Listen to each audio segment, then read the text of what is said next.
Okay, apparently I've not been streaming. What the fuck?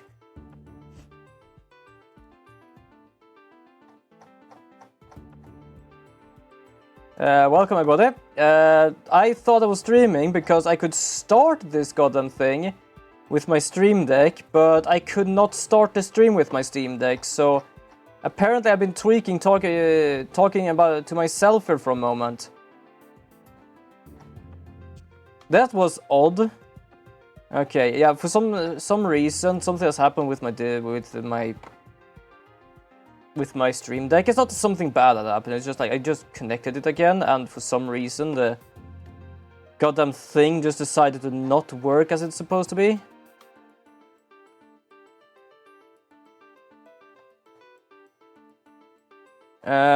But yeah, so I have been streaming for a moment here.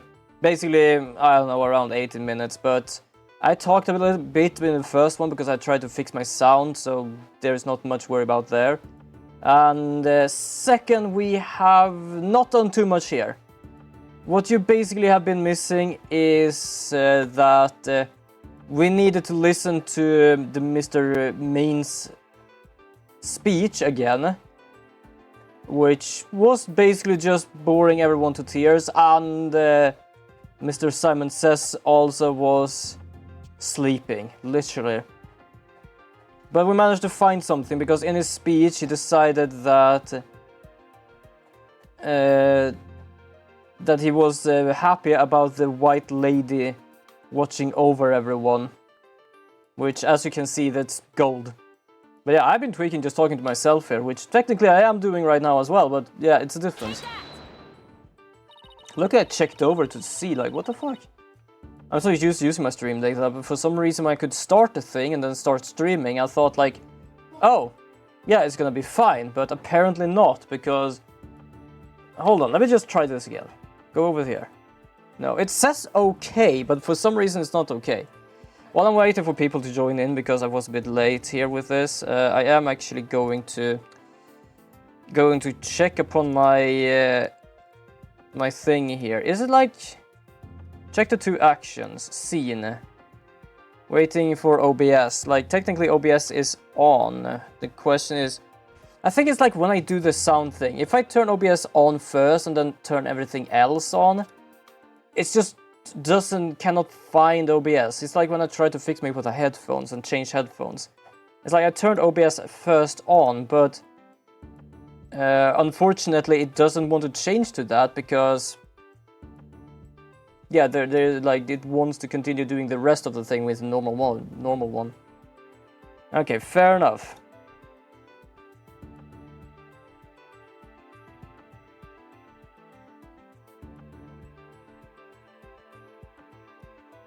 Just checking some stuff just for fun here while I'm waiting. Numpad, wait, numpad key. Control R numpad 1. Why do I have that? Like, wait, well, why do I have that? I'm gonna delete that. That's a confusing one. I'm sorry, I have home thing? So yeah, sorry if I'm just sitting here. I'm just waiting for people to join in for a moment. I can't really find it. Ah, doesn't matter.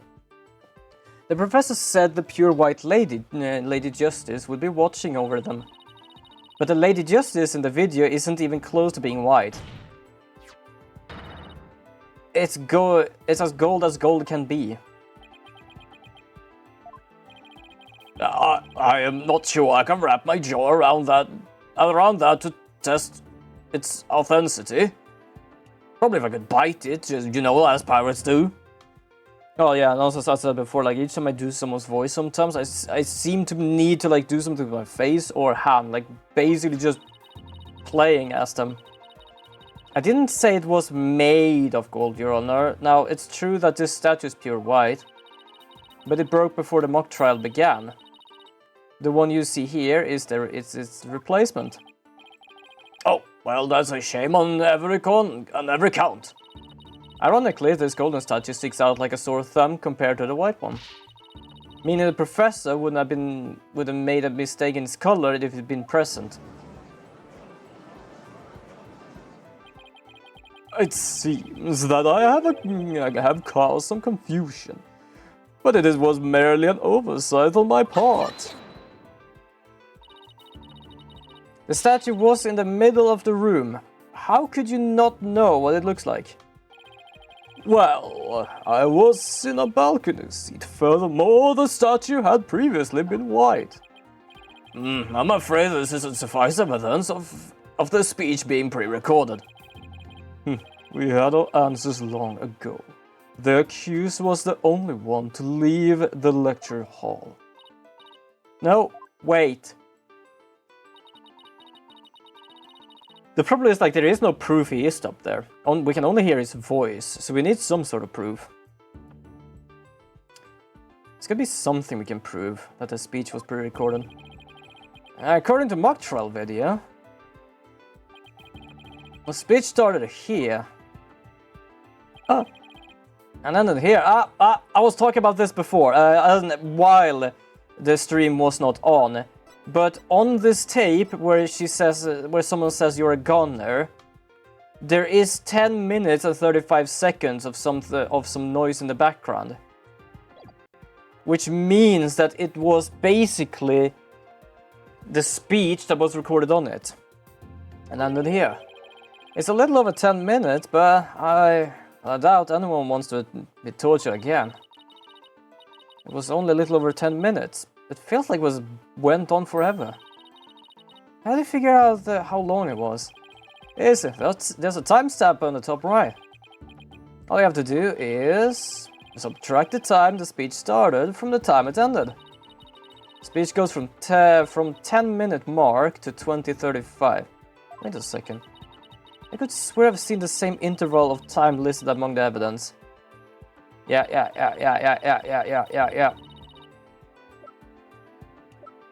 There was a way to use the speech time to show it was pre-recorded. Shit, it's not this one. Oh no, it is this one. Wait, that was odd. The music continued, it kind of confused me.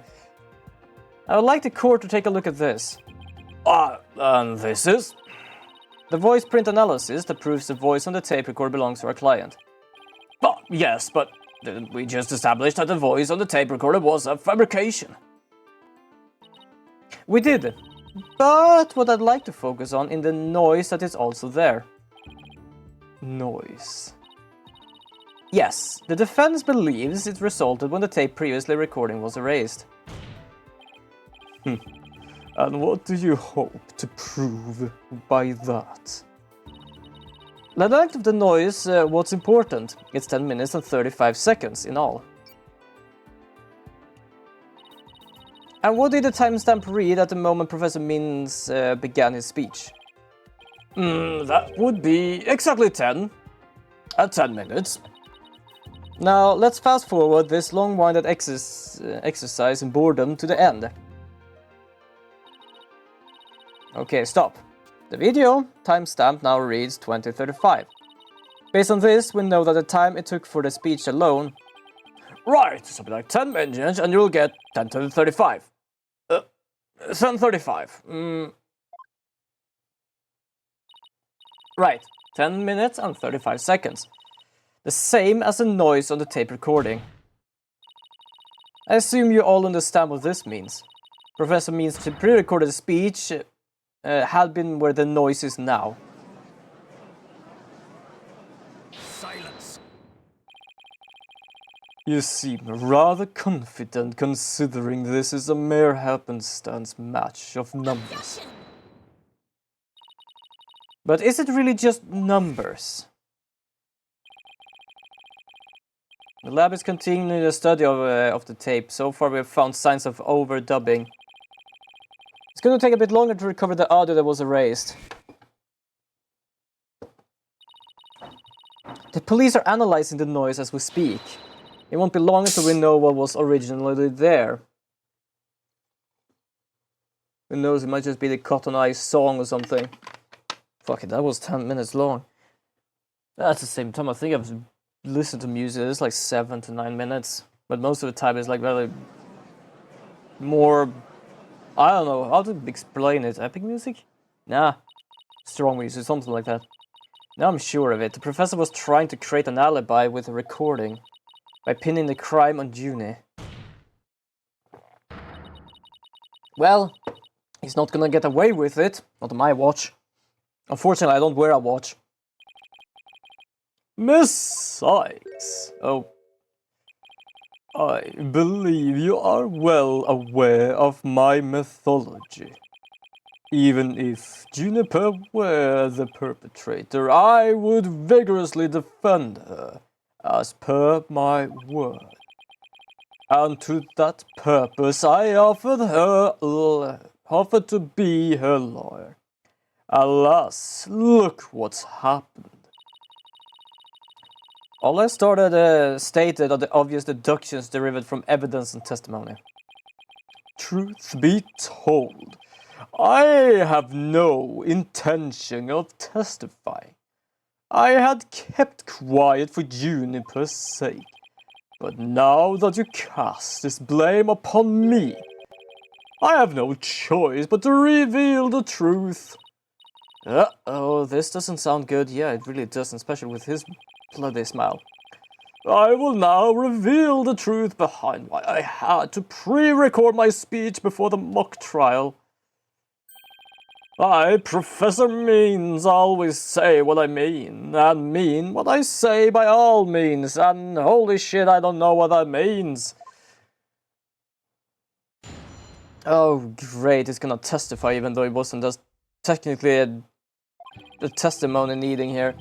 The defense came to me with what she said was very important, and by necessity secret. She asked me to pre-record my speech and come to the audio room during the mock trial. Juniper confessed to the murder and asked that I get her declared innocent in court. She also said I'd become an accomplice after losing my alibi due to the pre-recording. When I said I would protect Juniper, I meant it because it's the humane thing to do. Bullshit! Oh my, so you're saying the defendant threatened you? This has to be a lie. I mean, everything about it lines up too perfectly to be true. Aren't you capable of finding lies? On this most consequential of occasions, let me be completely frank with you. Juniper has truly taken to heart my teachings that states, the end justify the means. I don't believe you. When she asked me to defend her, she said I must also prove her two friends innocent. Her two friends? The witnesses? Correct, Hugh and Robin. I was to ensure all three walked free. All three were achieved their dreams. That was the result Juniper was seeking. And she was even willing to threaten me, her own professor, to that end. You no doubt had high praise for her ruthless tactics. Yes, well, that is why I vowed to vigorously defend her despite her threatening me. There was a time when lawyers merely sought the truth if they wished for victory in court. But alas, those days are over. Now, in the defense of justice, order, and all that is good, the end justify the means. I feel I'm changed this voice, but for some reason it still works. I don't know why. I am so sick of hearing that phrase. Though it truly gives me so, I must tell you this. Forsake the truth is victory you seek. Steel yourself for this new courtroom reality. So he's basically telling everyone in here, even the judge, to be able to achieve victory in court, we are gonna have to start lying and cheating. I was like, wait, do you know where you are? You're a hopeless case.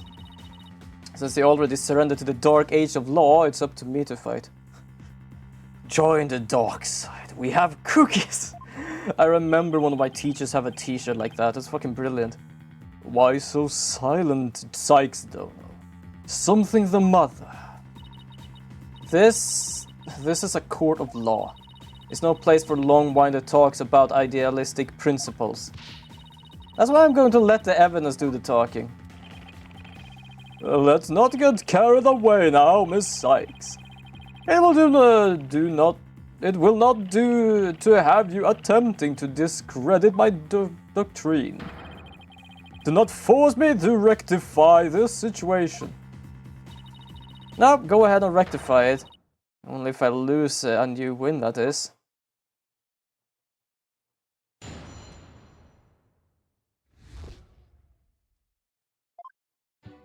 Okay, the defendant came to me.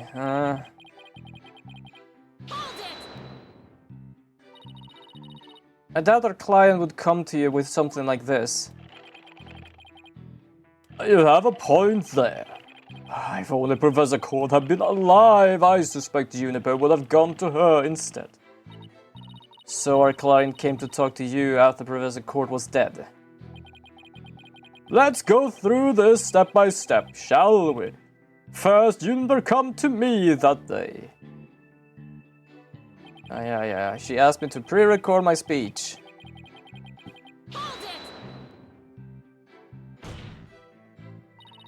Are you suggesting it was our client who told you to fake an alibi? You have every reason to be surprised. I too was shocked when she told me that. Why would you need to do that? Simply put, Juniper had us as a secret that she wished to protect that badly. Is you kidding me? That lie couldn't be further from the truth. The problem is, how am I gonna expose it? It was an earnest request from an outstanding student.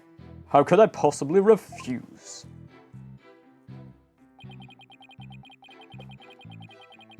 Yeah, bullshit.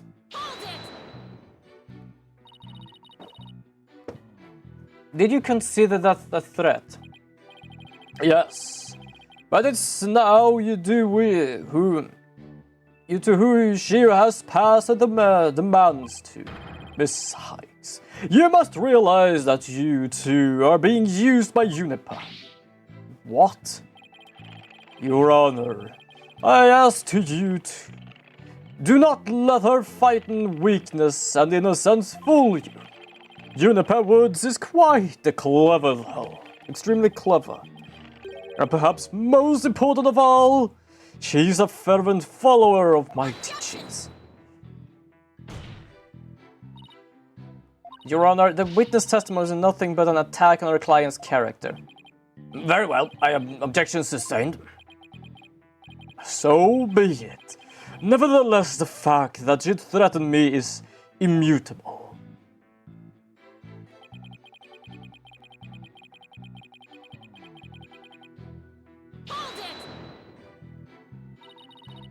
How could you overlook such a threat? As a teacher, it's your duty to discipline students. Yes, well, perhaps I do have some serious reflection to do on this matter. I suppose it was just a wishful thinking on my part. I wanted to believe that Juniper had not actually committed murder, and that she hadn't meant to threaten me. Really, please do explain. Long had I waited for a student who could embody my teachings. Does the witness realize what she is saying? What he's saying? Surely you must see the true meaning in my words. I am merely saying true to what I teach, and my methods are but a reflection of the times. Oh, wow, this way of thinking is really warped, but I haven't heard any inconsistencies yet. I wouldn't be so sure. Really? The more he tries to avoid logical inconsistencies in his testimony, the more likely we'll be able to see inconsistencies between his actions and words. It is a dark age in which we live, and there is much I would like to say on the matter.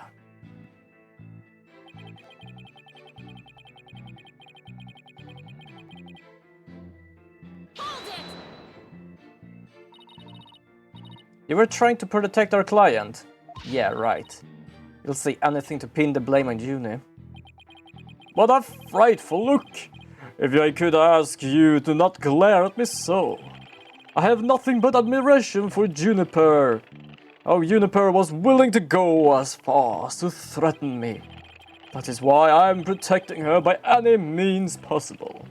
She has been a model student. Liar, you're trying to pin the blame on her. How am I going to show that what he's saying isn't what he really is thinking? You cannot possibly overturn my claims. So, isn't it about time you admitted defeat? After all, if my unaccessible logic is not the truth, then what is? If he thinks I'm going to... Yeah, to be honest, it doesn't really say much logic, it just says what he thinks and what he believes. I'm gonna find that hole in his story if that's the last thing I do.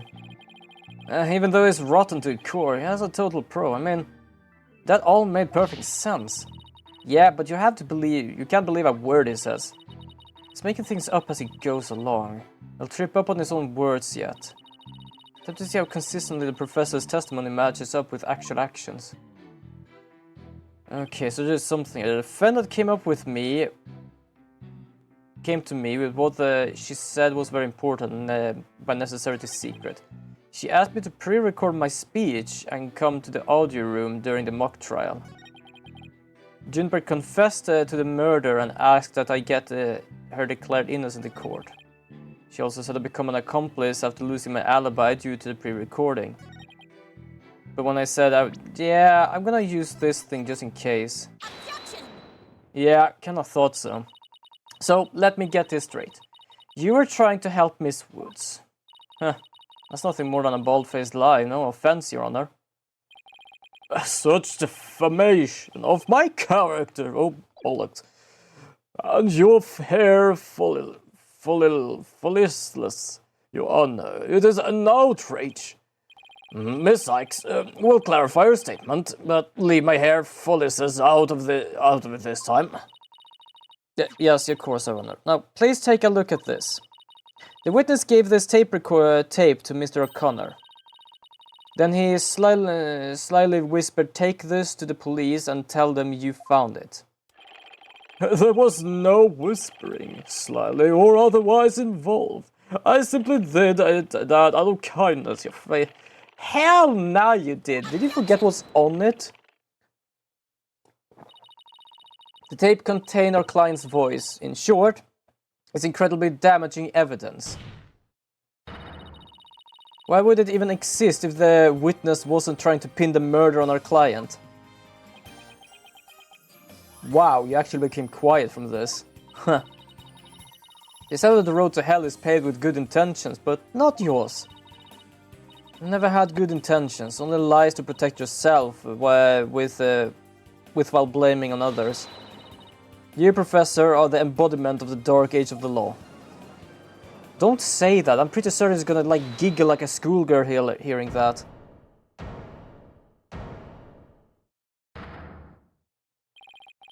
Why, you dare call my teachings and method lies. Alright, we're gonna do some changing here now.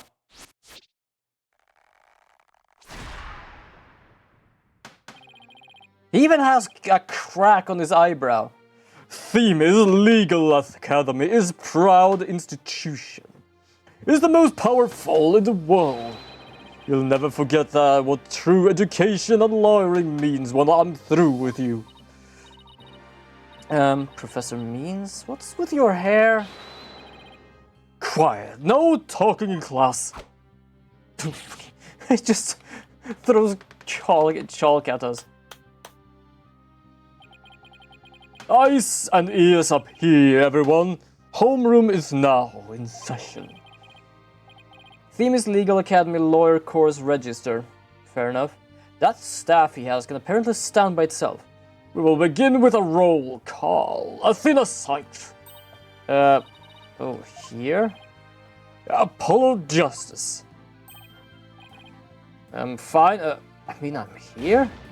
Fool! The proper response is here without any extraneous information.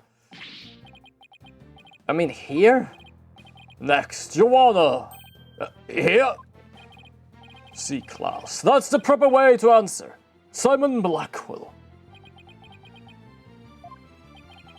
I said Simon Black Quill. Are you here or not?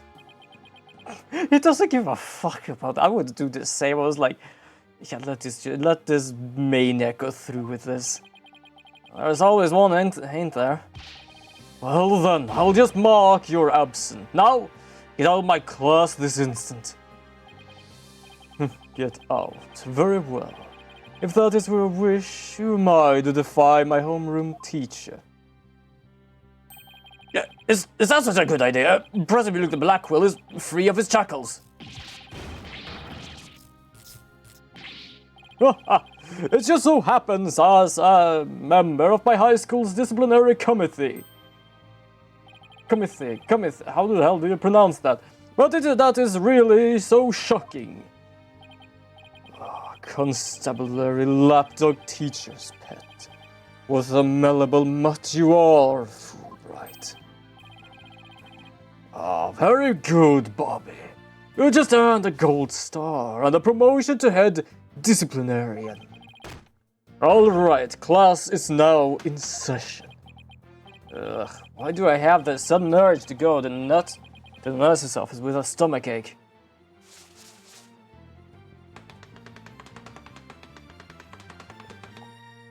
Also, to be honest, I knew he was gonna change like this, but I kinda forgot when that was gonna happen. Pay attention. I am not the killer. Juniper is.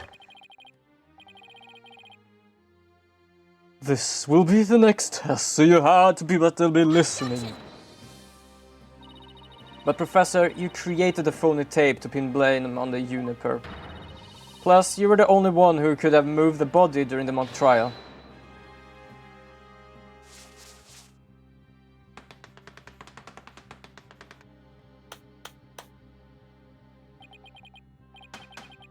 I was not at school.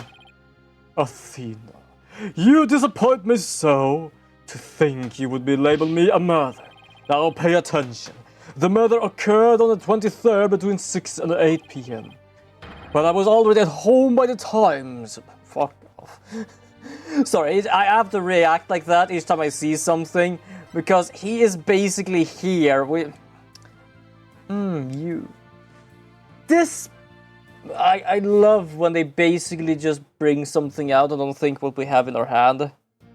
Objection! Professor Means, can you really prove you had already gone home by that time? Can you prove that I was still at school? Yes. No, yes we can. So you admit it. Well, just add that extra credit for your honesty. But you have also earned yourself a lavatory cleaning duties until you graduate.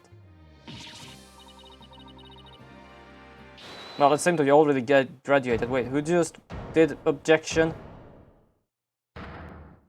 Oh, there we go. No way, man! I totally I completely almost forgot what this voice I had to do. I can't believe I fell for the professor's silver-tongued lies. Why, you... How dare you speak to a teacher like that? I'm not listening to you anymore, man! No way, no how! I have a confession to make. You know, those two statues were on stage. I didn't make them all by myself. The statues on stage. Do I want to know where this is headed? I was able to finish one of them, but the last bell rang before I had time for the other one. So I asked Professor Means to make it for me. In other words, the professor was there on the stage after the last bell. Right, and it would have been past 7 p.m. before he could finish. Professor Means was still at school. This is incredibly important testimony. The professor told me I'll take care of it. I thought my parents would let me be an artist if I said I made both statues myself. I'm so sorry for not telling the truth. Well, up till this point, that truth wasn't really completely, utterly necessary, so completely understandable. Robin. Quick, somebody get this juvenile delinquent out of my sight. Simon, you're head honcho among the delinquents. Do something. Who's charge of the class pet around here? Not interested, but if you want a class in swordsmanship, I am your man. Of course. Only real blades will do. No swords at school, all weapons will be confiscated. I love that I just smacks the thing underneath and smacks it in the head. Yeah, the nurse, where's a school nurse when you need one? It would seem Sykes-Dono seeks a showdown, Professor. In which case, you would do well to draw your staff quick as lightning. I do love that everything is just going completely haywire here and someone just stands there because, sure, he wants our client in jail. Fair enough. But this guy is just so insane that it's just... I'm not gonna listen to you, just do what the fuck you want. Very well, then I will just have to prove my innocence myself. The real lesson begins in second period. Prepare to be served old school style. What is that? Oh, never mind, your testimony please. I don't give a damn about it. Main point, Juniper is the killer. Now pay attention. Robin took over half a day to accomplish one statue. However, I finished most of the other statue between 7 and 8:30 p.m. In the defendants, Juniper saw the two statues with her own eyes at 8:30 p.m. Completing a statue so quick meant I could not leave the stage for a single second. How could I possibly have had the time to go to the art room and commit murder?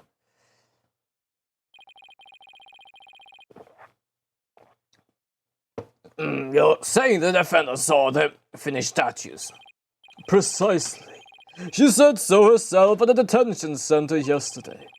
The defense team was there and heard her say so too. Don't try to deny it now.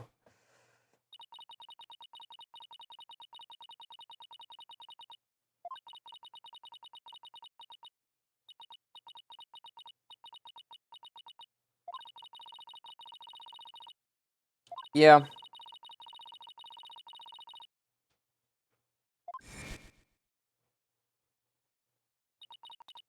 Oh, right. The professor was there when that matter came up. Before I address the professor's charges, I have a question for Robin. How hard would it be to complete a statue that like that in 1.5 hours? It would probably take me at least twice as long. So personally, I think it would be incredible difficulty to finish in that sort of time. That didn't exactly help our case. But he won't get off that easy. He's bound to stumble over his own slippery words. Okay, let's see what we can do here. Cross-examination, let's go. But did I lose one of my health too before? I kind of forgot about that. Miss Newman took over half a day. Can you please be a little more precise than that? What a wonderful question. She was having quite a tough time, you see. Professor Gavin's statue alone took her from morning hours to the evening. Hold on, let me just check this just in case. Yeah, fair enough actually, yeah, fair enough. Very well. It is a rather large statue after all. Don't be silly. It merely exposes the difference between students and teachers. However, yeah, okay. I'm gonna have to find something, because he is kinda not lying here. Like, that is done here by the evening, and here it is still not done, the other one. But we did finish that statue, but did that statue finish? I don't even know. Most of the other statues, what exactly does that mean? Robin created the basic outline of Mr. Wright's statue before the last bell rang. I, in turn, completed the rest of it. I see. In academics as well as art, learning is the basic is incredibly important. In short, you skipped the most important part of statue making, didn't you? Why, you insolent little... It is the practical application built upon the basics that take such time. Professors such as I mastered basic a long time ago.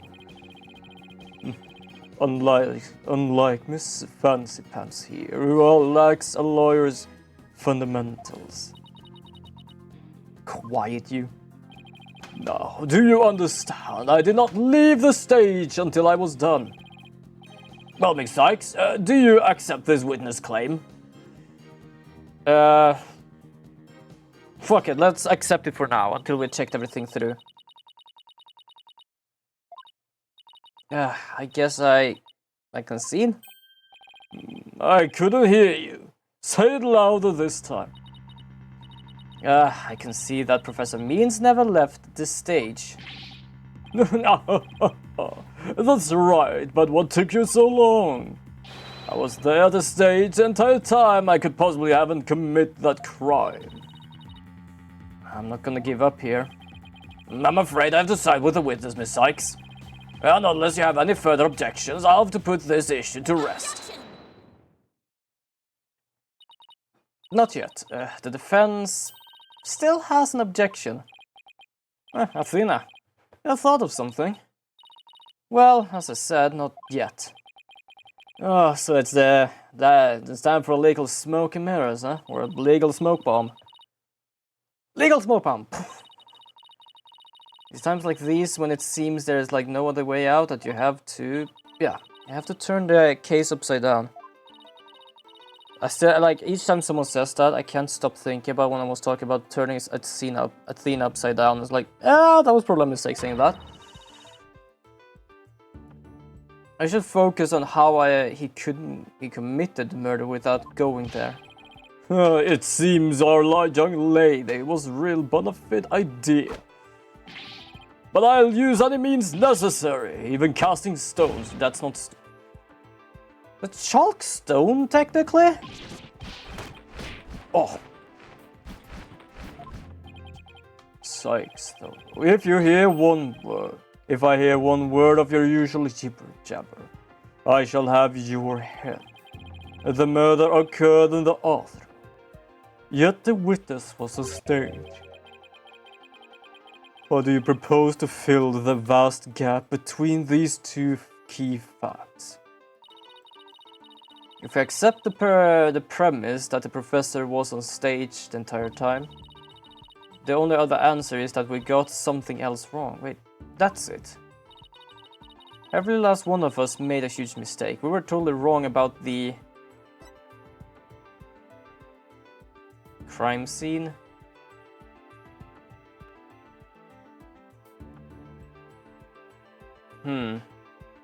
Let's check through here a bit, because I'm a bit uncertain. We did find her with an arrow. But people say she died with this.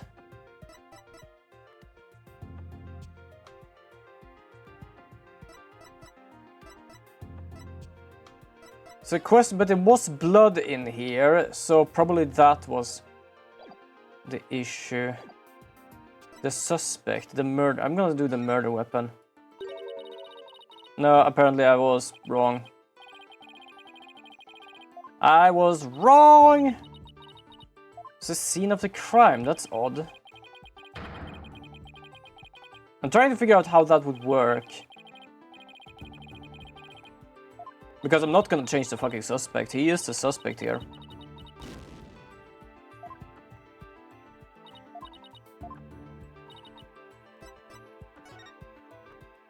Crime scene. Like, of course, like, I can think that crime scene was the other place, because, first of all, it was not to see... The art room was basically the scene of the crime, because there was a lot of blood in there, but I do wonder how this changes. If Professor Means was on the stage the entire time, then he must be the killer. Ridiculous. The defense has come utterly inconceivable. Nope, it's just a murder wasn't committed where we thought it was. Continue, Sykes, Donna. Okay, the murder was actually committed here. The greatest riddle of this case has been how the body was moved from the art room.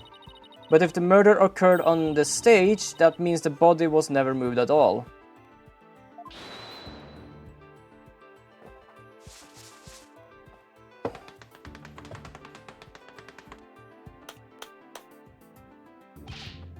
Silly girl.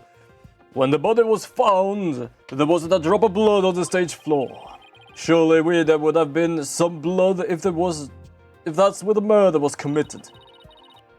There wasn't any blood on the stage, really. But there was something on stage at the time that blood on it. Yeah, this. It's true, there was no bloodstains on the stage floor. But there was something on stage that did have bloodstains. And that would be this, the school banner. No blood would have gotten on the floor if this were under the victim when she was killed. Oh my, that's quite a compelling story. I'm just actually gonna check something here. Yeah, there we have it. Yeah, both of them are laying on the ground there, which means if she died upon them, she would have basically died there. Then he burned one of them, but he couldn't burn the other one because he used it to winch her up. Silence.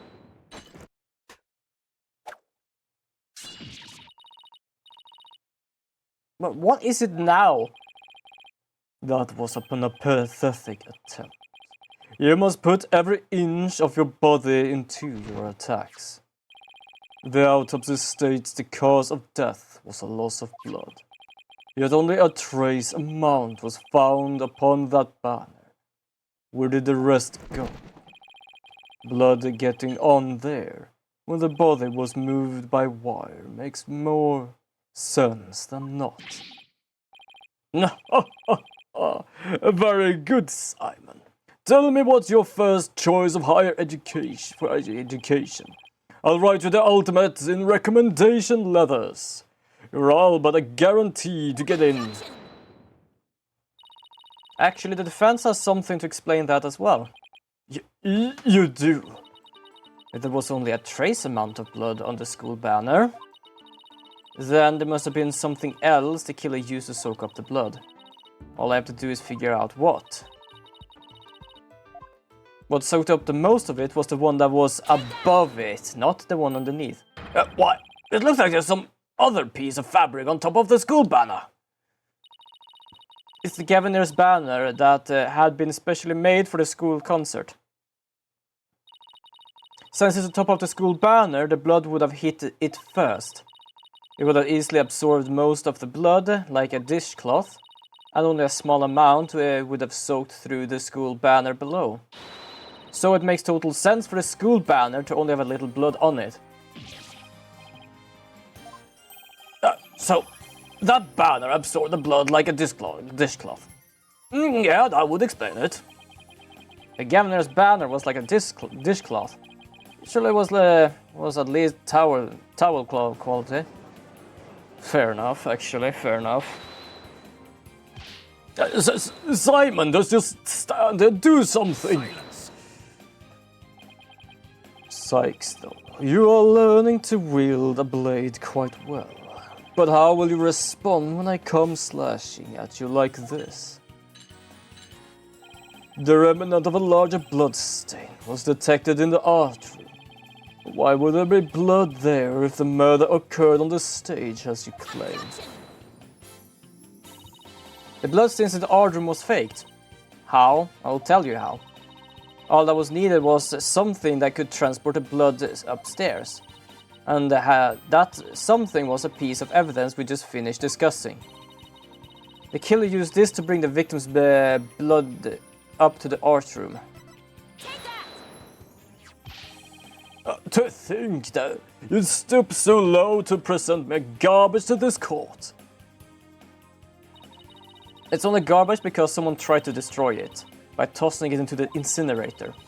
That someone was most likely the killer seeking to get rid of the crucial evidence. The killer used the wire to bring the blood-soaked governor's banner to the art room. Then the blood was wiped onto the floor to complete the ruse. It makes perfect sense. Oh. It's the sound of the smack, how violent it is. Order, everyone, order! This is quite a development. To think the body was never actually moved. Well, technically it was, back and forth. No, it was not, well, in a sense. I think it was hiding up there, and then when everyone was supposed to find it, it was just whee, like a little zipline. Hold it right there. The body must have been moved. How else would you explain that loud crash you heard during the mock trial? If it wasn't caused by the body crash into the statues, then what was it? I hadn't thought of that. If that loud crash wasn't the body hitting the statues, then what was it in? Oh! It wasn't the body, it was the other statue. It was just there to make sure everyone was looking that direction. The note in the school banner shows that something was carried along the wire in it. So if that's true, I know what I have to find. Something that was in the art room before the murder and then on the stage after. Yeah, I know exactly what it was. Oh, that statue. Yes, I believe it was this statue that broke the other two, not Professor Court's body. The unique statue you see on the right, that's the pure white Lady Justice from earlier. Professor Court accidentally broke it while she was polishing it the day before the mock trial. But she used her own unique art. Oh, so it wasn't her own. Okay, so we managed to fix it. How did she manage to fix it like that then? I am so confused. Art takes the sense and technique to repair it as you see here. Nobody would have guessed that it was originally Lady Justice. Perhaps you are on to something. But why, pray tell, would anyone move that scrap sheep relic in such a tedious manner? Excellent question, Simon. Keep them coming. You know why, but the fact that you won't acknowledge it shows how twisted you are. Lady Justice was moved during the mock trial. During that time, Professor Mean was fabricating an alibi with his pre-recorded speech. If you consider the facts, then Lady Justice was moved in order to point us to the body. Professor Means used this pre-recorded speech to fake an alibi during the mock trial. He wanted to make it look like he couldn't possibly have moved the body. Moving Lady Justice was his way of pointing us to the body and cementing his alibi. That's quite a persuasive argument. For a while there, I thought you weren't taking the trial seriously. Well done. Excuse me? Well, thanks, I think. I don't know.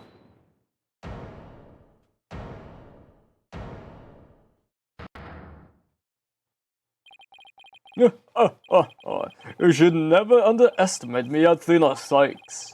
Professor Means always means what he says and says what he means by all means. I still don't know what that means. Fine then, say it already. I'm waiting.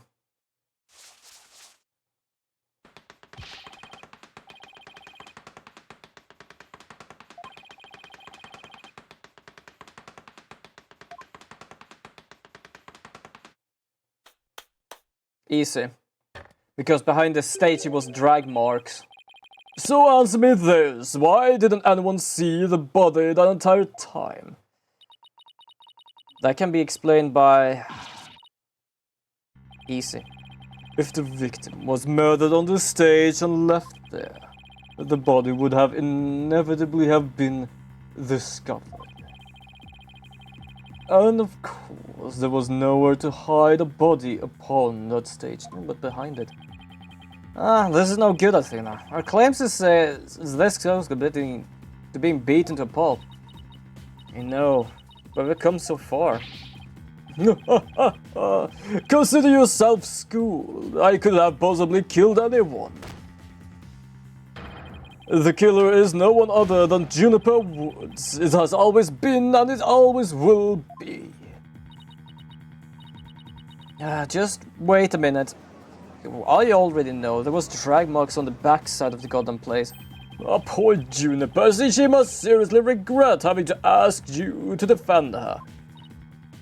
You say that, but to be honest, well, you are the murderer.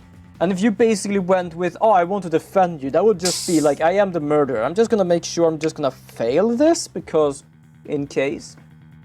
Either that, or he would defend her, so he wouldn't look suspicious, and blame it on someone else instead. Just to put it further away from his own. And to add this insult to injury, you nearly had a Hugh convinced for murder. Surely you haven't forgotten that little fiasco.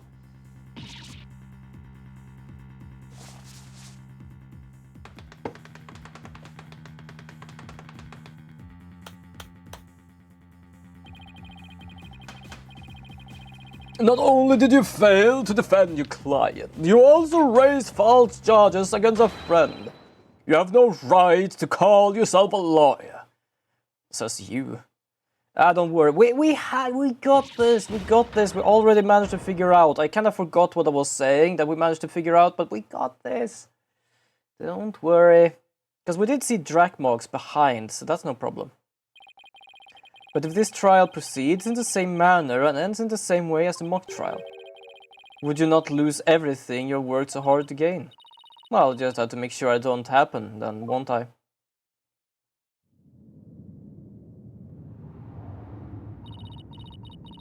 Don't tell me I failed once again. Oh yeah, she basically has some sort of distress going on, so I think we're just in a dark place right now. I worked so hard to become a lawyer and even studied psychology. Has it all been for naught? Am I just doomed to relive that all over again?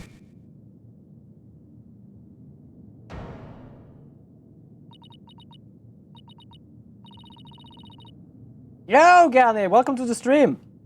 We are basically trying to put a pin on this guy.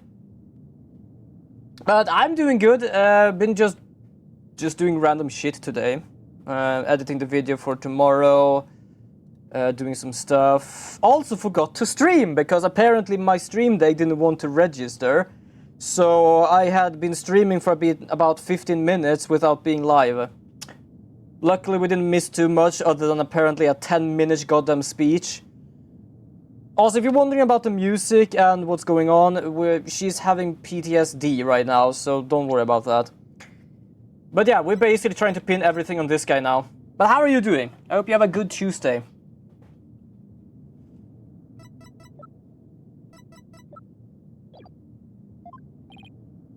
Athena, what's wrong? Yeah, so apparently something happened when she was a kid, and especially in court. So when shit is really distressful for her, she actually breaks.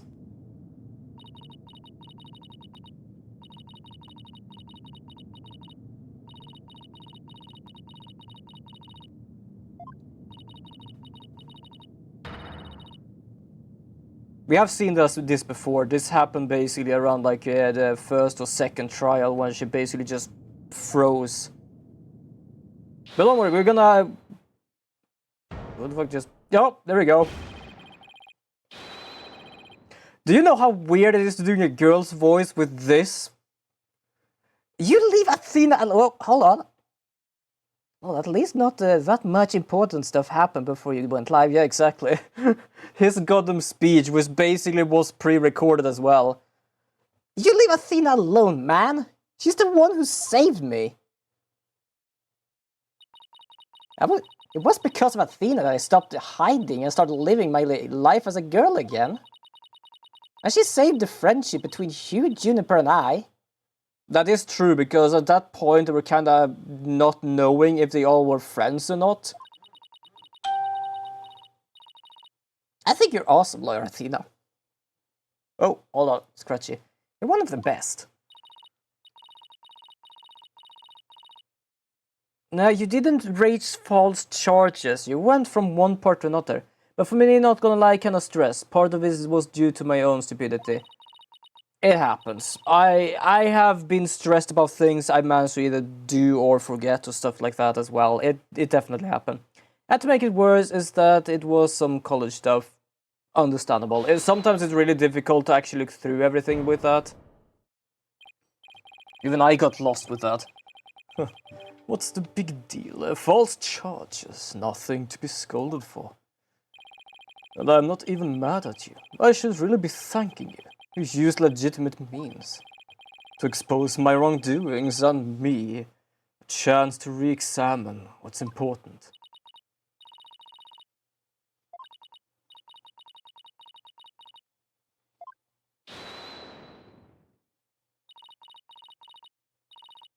It's not over yet, Athena. There we go. But yeah, don't worry too much. Like, just take one step at a time. Like sure, as you said, you did something due to stupidity and something happened, but just look back, just see what you can do and see what's going on. That's all. Like, I know personally that's keeping track of stuff like that and doing things like that. Like, I didn't join my college group chat because I didn't read some documents properly, so now I'm kinda in a rush. Don't worry, I know that feeling. We used to have this site, which I forgot what it's called, where apparently everything is gonna be published to whenever they want to tell something. At first they said, oh, just join your mails, we're gonna send you there. And in the middle of everything they decided, no, we're not gonna send any more mails, we're gonna do it here. And it was so difficult to check because it was basically like, oh, I'm gonna go and check my mail. Oh, nothing important. And then I go into that site, it's like, oh shit, I missed something. So I know how difficult it is to actually find like the small details that is like one part of everything else.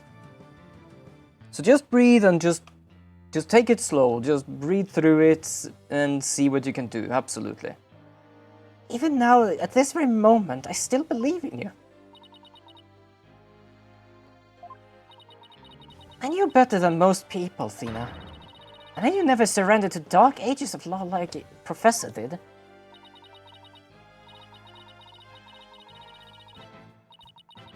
To be honest, you look like you can barely breathe. Silence. Stop your bleating this instant. You look like an utter fool. I do love that we basically... next week I have to go to somewhere for my college discipline training. And I looked up the place and it's straight just a boot camp. I can't really give an answer to that because we don't have anything like that. Discipline training. Fair enough. The only thing we had when we started was basically like the zeroing, which is like some sort of like, I don't know, festivities? But you didn't need to be there, it was just some fun thing to do. But I had so much shit to do that I was just skipping that thing completely. But definitely good luck with that. I have no idea what you do in a place, what you do at a place like that, to be honest. Discipline training. That... Just because of the different cultures, I have no idea what I can even take from that. Professor Blackwell? Prosecutor Blackwell, Professor Blackwell, what the hell am I saying? Also, as I was about to say, I do love how 3 of them is just saying, like, you did things right, even if some stuff managed to go the other way around. And then we have this guy that is basically just like, just stop shaking and just man up already. There is one who awaits you, is there not? And that is the reason you have studied so very hard. Are you prepared to give up all you have worked for thus far? It would not do to have you disappoint you know who.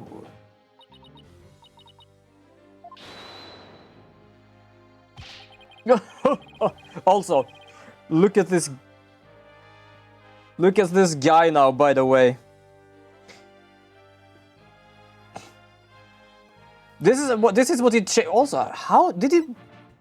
Yeah, I'm dreading that, and especially because of my dumb butt being picky, but I need to eat food that is like straight up normal stuff. I'm just too scared to eat them. understandable. Like Swedish school food has never really been good. Wait, how the hell did you manage to get that crack on your face? Excuse me?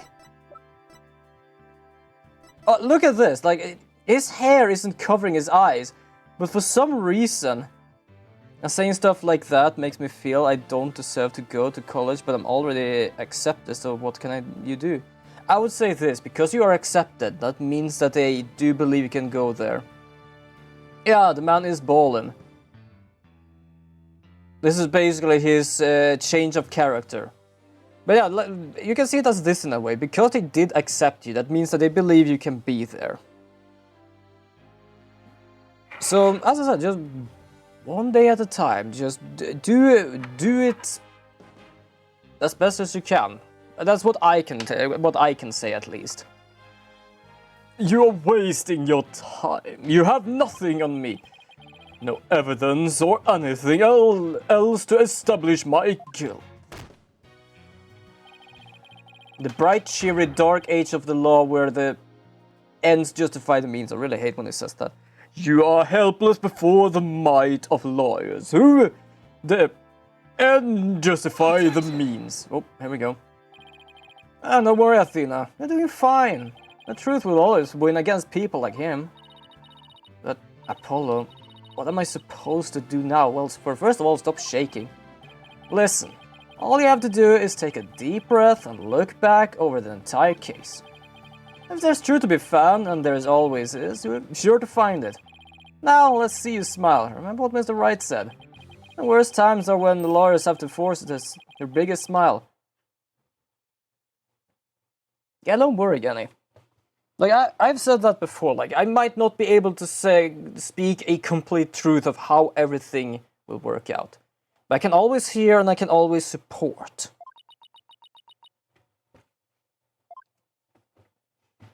So no worries at all.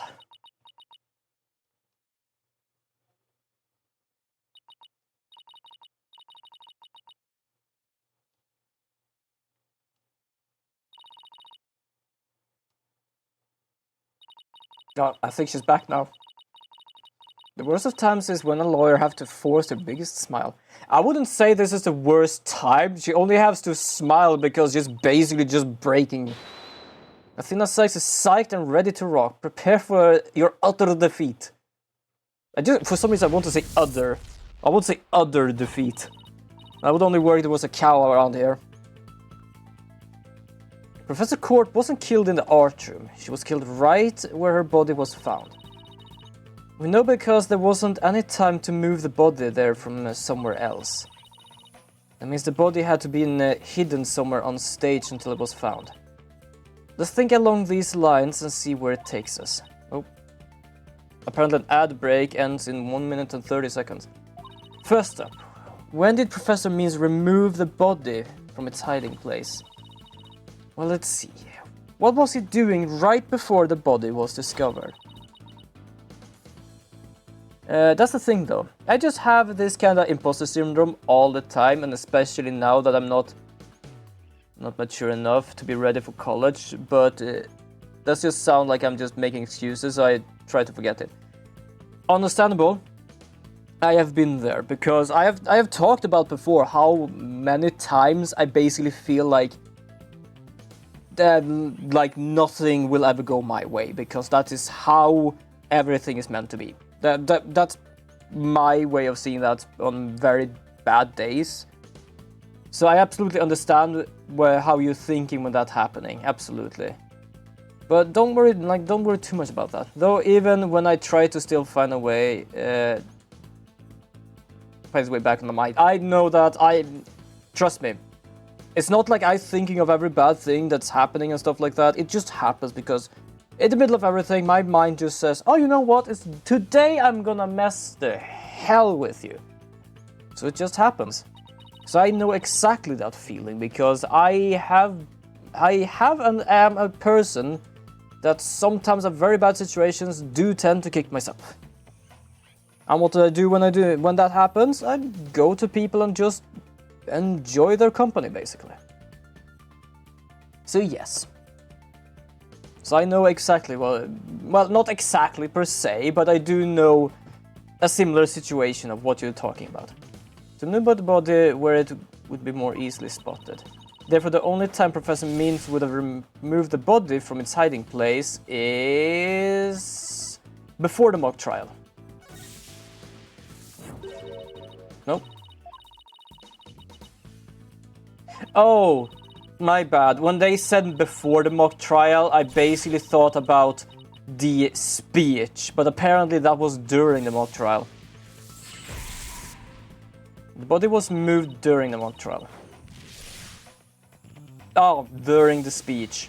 Yes, because that is not his alibi, that is... I do love that in the beginning he said that he wanted to help Juniper. Because she threatened him because he didn't have the speech other than a recording. Which means he doesn't have an alibi. Yeah, thanks. I'm just gonna try and forget it now and just focus on getting ready for it. Definitely. Absolutely. Like, some days it might just be that that part of the brain just speaks, but to be honest, sometimes for me, the next day everything is just fine and just continue doing things as I do. So it might just be right now that is the most problem. So I would just say slow and steady, just checking through things and just breathe in and breathe out. The professor also moved something on the stage that wasn't there before. This is a gold statue. No, not the gold statue. Wrong with me. The white statue. No, I was thinking of the wrong thing. I was so focused in chat right now. It is the white statue. But can I ask you something real quick? Definitely. During the mock trial, Professor Means wrapped White Lady's justice. Oh, also, what was I talking about before? Yeah, I was talking about him saying that he wanted to help Juniper, but at the same time he had the goddamn recording of her being the murderer. Like, excuse me? Are you sure? During the mock trial, Professor Means wrapped the White Lady Justice in the school banner and sent it zipping down the stage with a crash, killing 2 birds with 1 stone. He drew attention to the body and made it look like the murder occurred in the art room. But was there anywhere to hide the body on that stage? It doesn't seem likely. No. There had to be someplace. Wait a second.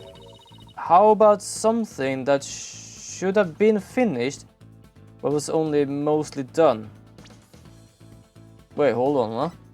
Oh! I think I know. Something that was used to cover the body up, but didn't draw undue attention.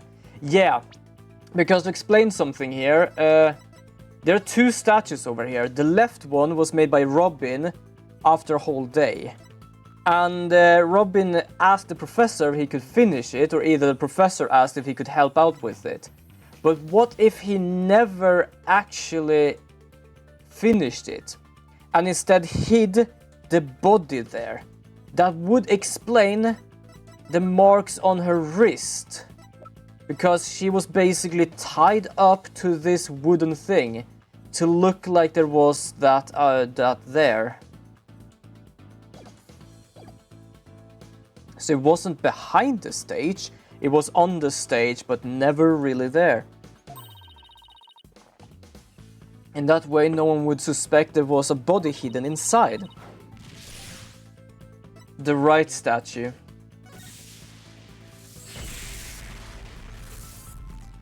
The body was hidden by the right statue, because it was never finished. He said he was there the whole night, could not go to the art room, because he was doing the statues, so he could not have killed them. But if they actually was dead on the stage, that doesn't really matter because they were still on the stage. And if the statue never was finished, it doesn't matter where he was because the body was hidden there. Just gonna check something real quick. Boop. The body was wrapped on the... Wait, hold on, did I? Oh, apparently I scrolled the wrong thing. I thought like, wait, didn't I tell people I was live? But I did. The body was wrapped under some cloth to hide what was really inside. Cleverly disguised as the boss's statue.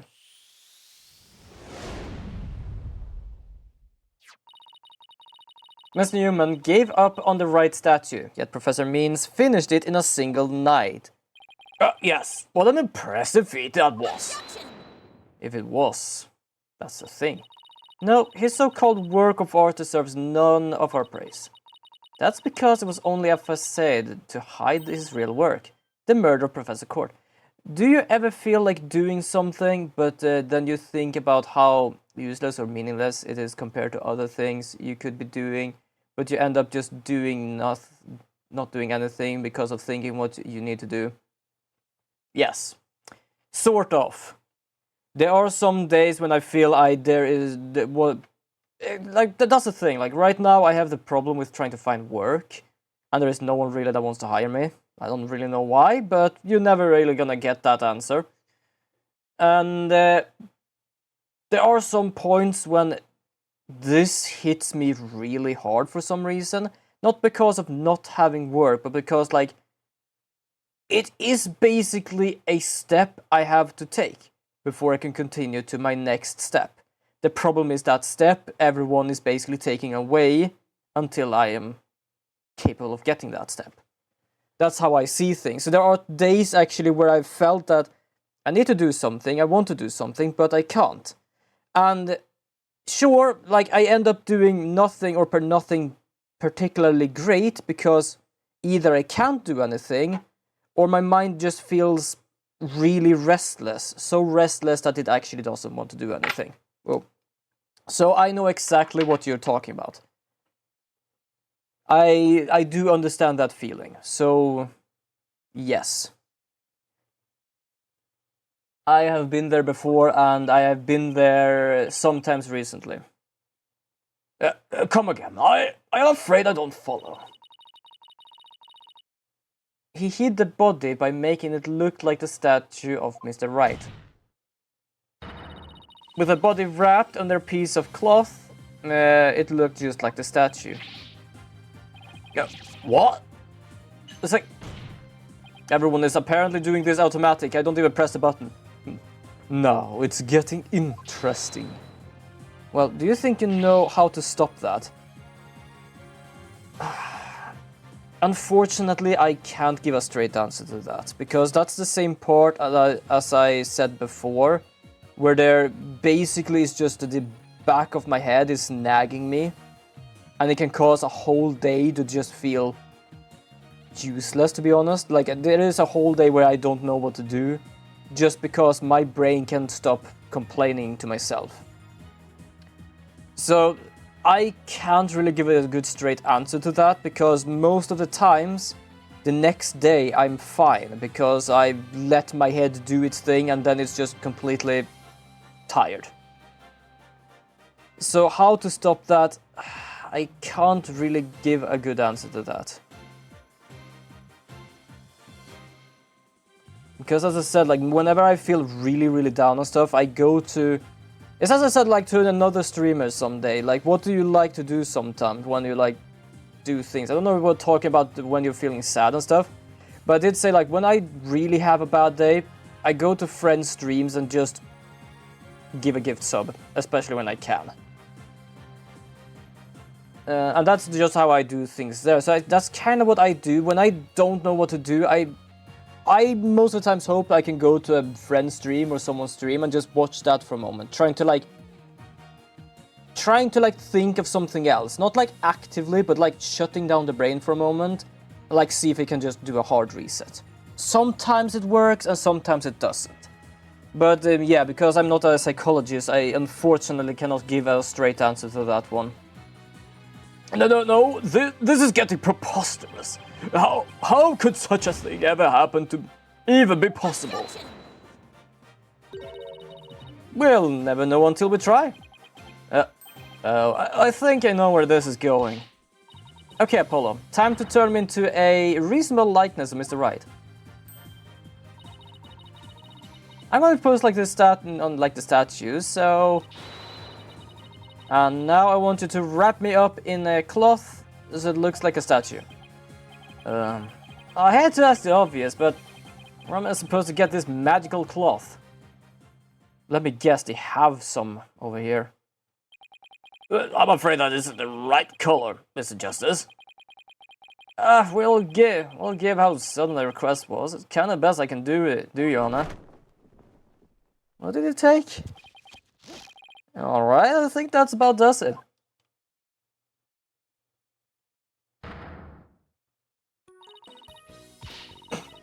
Also this joyful goddamn music as well.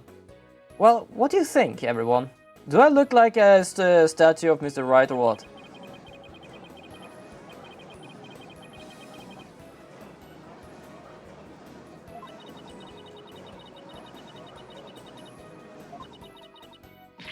Forget the hair, the statue's head is way bigger than your average person's anyway.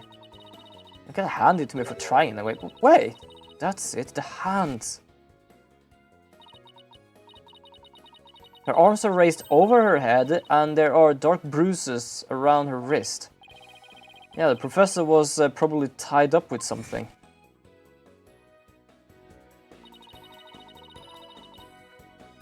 The marks on her wrist indicate she's been tied up. Apollo, tie me up in a new pose. Wait, you're not in the kind of you're not into this kind of thing, are you? The worst part is I didn't even need to finish the second half before the first half made me think the same direction. Oh dear lord. The question is not if Apollo is into this thing. I think the question is, are you into this thing? Well, no, but besides, it was your idea. Just tell me how to tie your hands already. Professor Core's wrists were tied together, and I can't help but think that's related.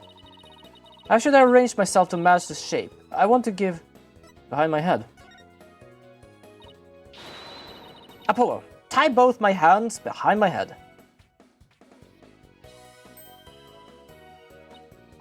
See, this makes it possible to fake the spikes on the back of Mr. Wright's head.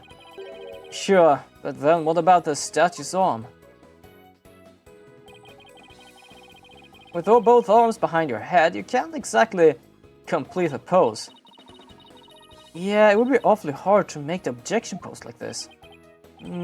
I can't help to think you've forgotten something, Athena. Something on the body that you don't have right now. The arrow. Oh, right, there was an arrow sticking out of her side. Okay, Apollo, take that and plunge into my side. That's not the smartest idea. But, well, you're gonna applaud her for trying. What? Are you crazy? Fine, then go and get some duct tape. Wrap it on. I'm really sure if Athena is enjoying this or really enjoying this right now. Yeah, even I am I think like the music makes it worse. It's like right now it's not for the case. It's like I'm just doing this for fun. Especially with the thought of plunging into my side, like, excuse me? The fatal arrow to the side. The spiky hair created from two hands. A masterpiece in the making. Now, cover me with that cloth. But remember to make the arrow stand out, okay? Yeah, I feel like she's really enjoying this. She has some weird kinks. Definitely.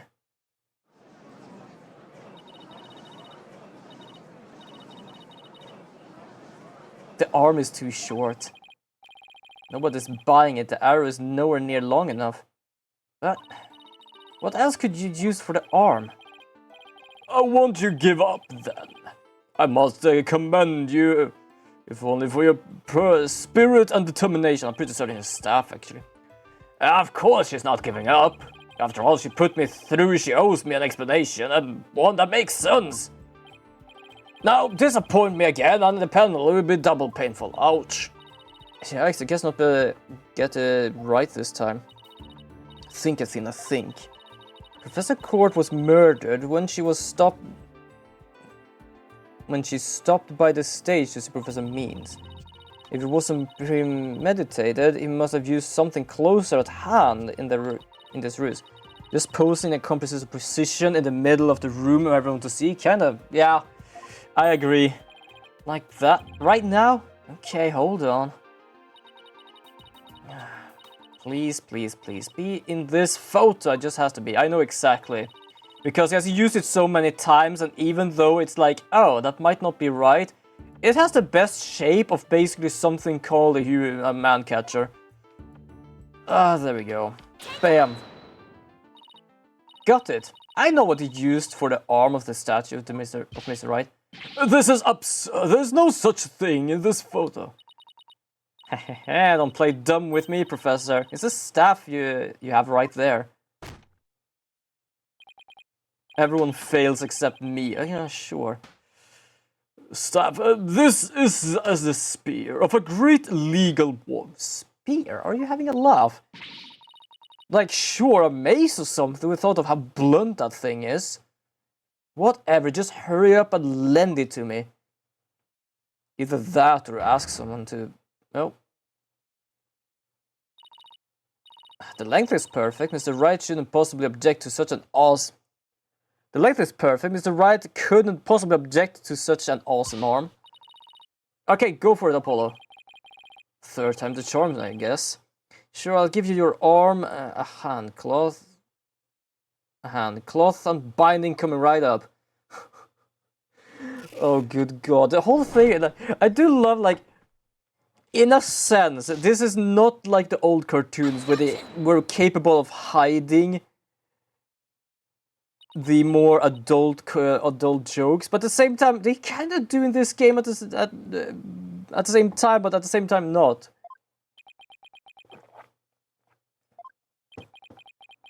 Is anyone buying it, or are they just standing there staring because they have no shit idea of what I'm thinking of?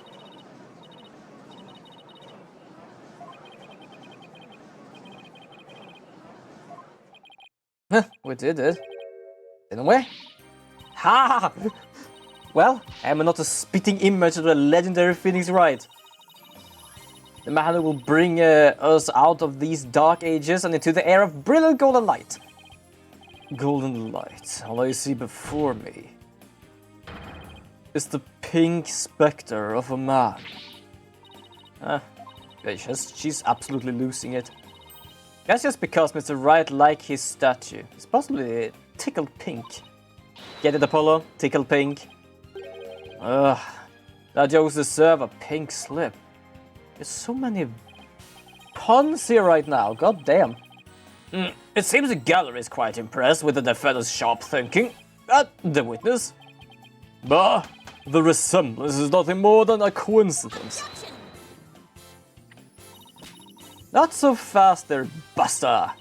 Unfortunately for you, I can prove my theory to be more than a mere coincidence. To prove that this spear was thrust into the victim, all I have to do is test the spear for blood. We had assumed the victim's jagged wound came from the arrow being forcefully shoved in. But if the wound was not from this spear instead, then we should be able to detect traces of the victim's blood on it. And you brought this thing with you, you absolute moron! Like, let's see this. There were two of these here. She died upon them. He used this one to cover the archroom in blood and then burned it to get rid of evidence. He has this thing everywhere he goes, apparently splattered with blood. Your Honor, a brief recess if you will. By any means possible, what if I get rid of my spear? Wait, excuse me. Your Honor, brief recess if you will, by any means possible. What if I get rid of my spear? Wait, what if I burn it? Oh my god, there's so many words I want to say to this guy, so many I can't even pick one.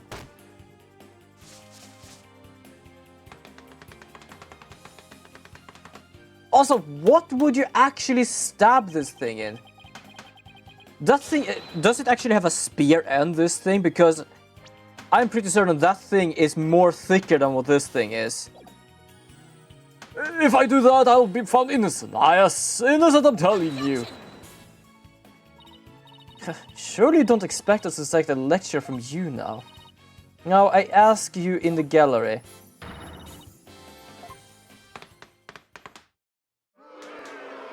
Bathroom detail.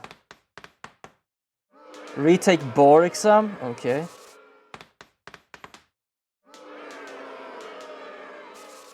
What are you trying to do here?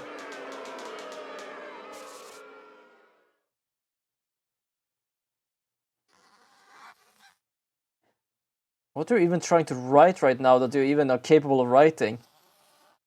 Oh, don't tell me it's gonna be guilty. Oh! Why can I feel that?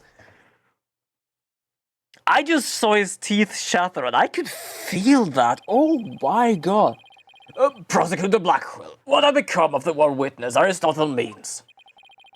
It is as Sykestone suspected. Blood was detected on his staff. He has admitted to his heinous crimes, all of it. He shall join us in the clink tomorrow. His teaching skills can be put to good use there. I do love that this guy is like, oh, he's gonna be just put him to prison. I'm gonna see him tomorrow. We're just gonna have a nice dinner together. Great. I'll teach felons that the end justify the means. So much for rehabilitation. Could you not put him in like an sanitarium instead? That might be a better idea actually now when I think of it. Can I ask what the professor's motive was? I could barely make out a word he said on account of his shattered teeth. One Blackwell's fellow inmate was once a surgeon. Why not a former dentist too? I eventually had him put pen to paper. It turns out Professor Means was the one taking bribes. The victim had suspected him after a report from the class snitch. That led her to question him at length the day of the killing. Right there on that stage. The result, the heinous crime that was brought before this court. The fool like Newman had come to know of the script contents via the victim's notes. It seems he came up with a plan to stab the victim with her own awl in order to make the killing look like the one in the script, and thus frame the defendant. But that scrap of paper with Hugh's name had the same mark as Professor Core's planner. Let me guess, because this is something I thought of after I started after last stream. This diary or this planner, it's something you get when you actually graduate to school. And he had one as well. Yes, about that. Those planners are bestowed upon all students graduating at the top of their class. Really? So then... Indeed, once upon a time Professor Means was also awarded the same notebook. The handwriting is being analyzed now, but like as not the scrap belonged to him. This too was evidence of the bribery scheme that the victim had obtained. Now that Constance Court was clean, and that only Aristotle Means took the bribes. To think that Professor would murder a colleague, then try to pin on a student. If this is the dark age of the law, then we can only hope that a brighter future awaits. And the first step is to hand down my verdict for a promising young lady. This court finds the defendant, Juniper Woods, not guilty. The phantom pain of the teeth shattering hurts. That's the thing. Like, that for some reason, the visuals just pained me. But not only that, but he had this blackboard behind him, or green board, whatever you could call it. There are sometimes he smacked it underneath, so it smacked him in the back of the head. And just that sound was so forceful, I was just like, ooh. I wish you all the best of your road to becoming a courtroom judge. We will need a young people like you, if we ever hope to restore the law to its former glory. Sorry, I had to drink here a bit. Maybe one day I'll be able to work with all of you to make a difference. Probably serve Professor Court's memory. Do not let her death be in vain. That's the last thing I expected to hear from him today. Court is adjourned. I feel like he just gave up in the middle of everything when he realized how insane the other guy was.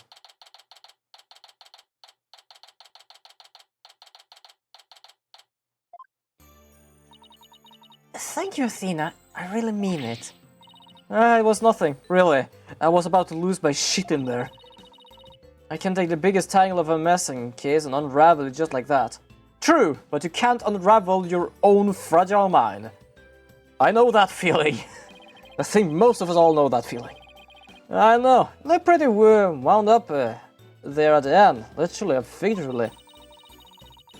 Well, you look pretty hungry from a knuckle sandwich, Buster. I wanted to thank you too, Apollo. Don't mention it. The way you were always there for Athena when she was in a bind. And at the detention center when you smiled gave me hope when there was none. Yeah, there we go. I did say that they probably would she would probably find him charming in this case. Because the other case was technically a in the future, and these two cases is basically the past, like explaining how everything went to this moment. So this is basically when they met and this happened. I think you're an absolutely amazing person. Thanks, Juniper, that means a lot to me. And he doesn't realize anything.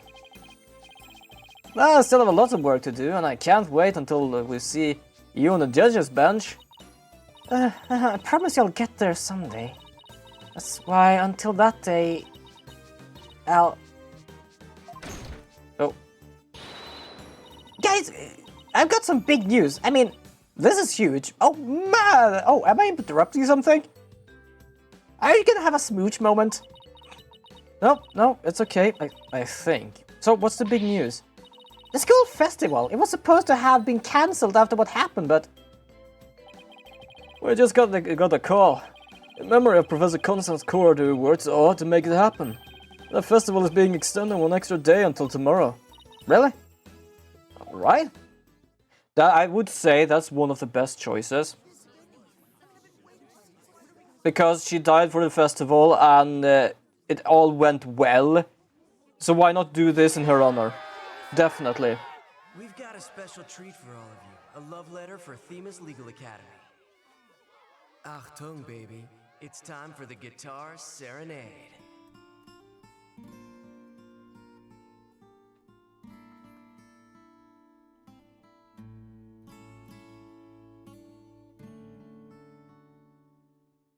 Unfortunately, we cannot hear her sing. God damn it, actually.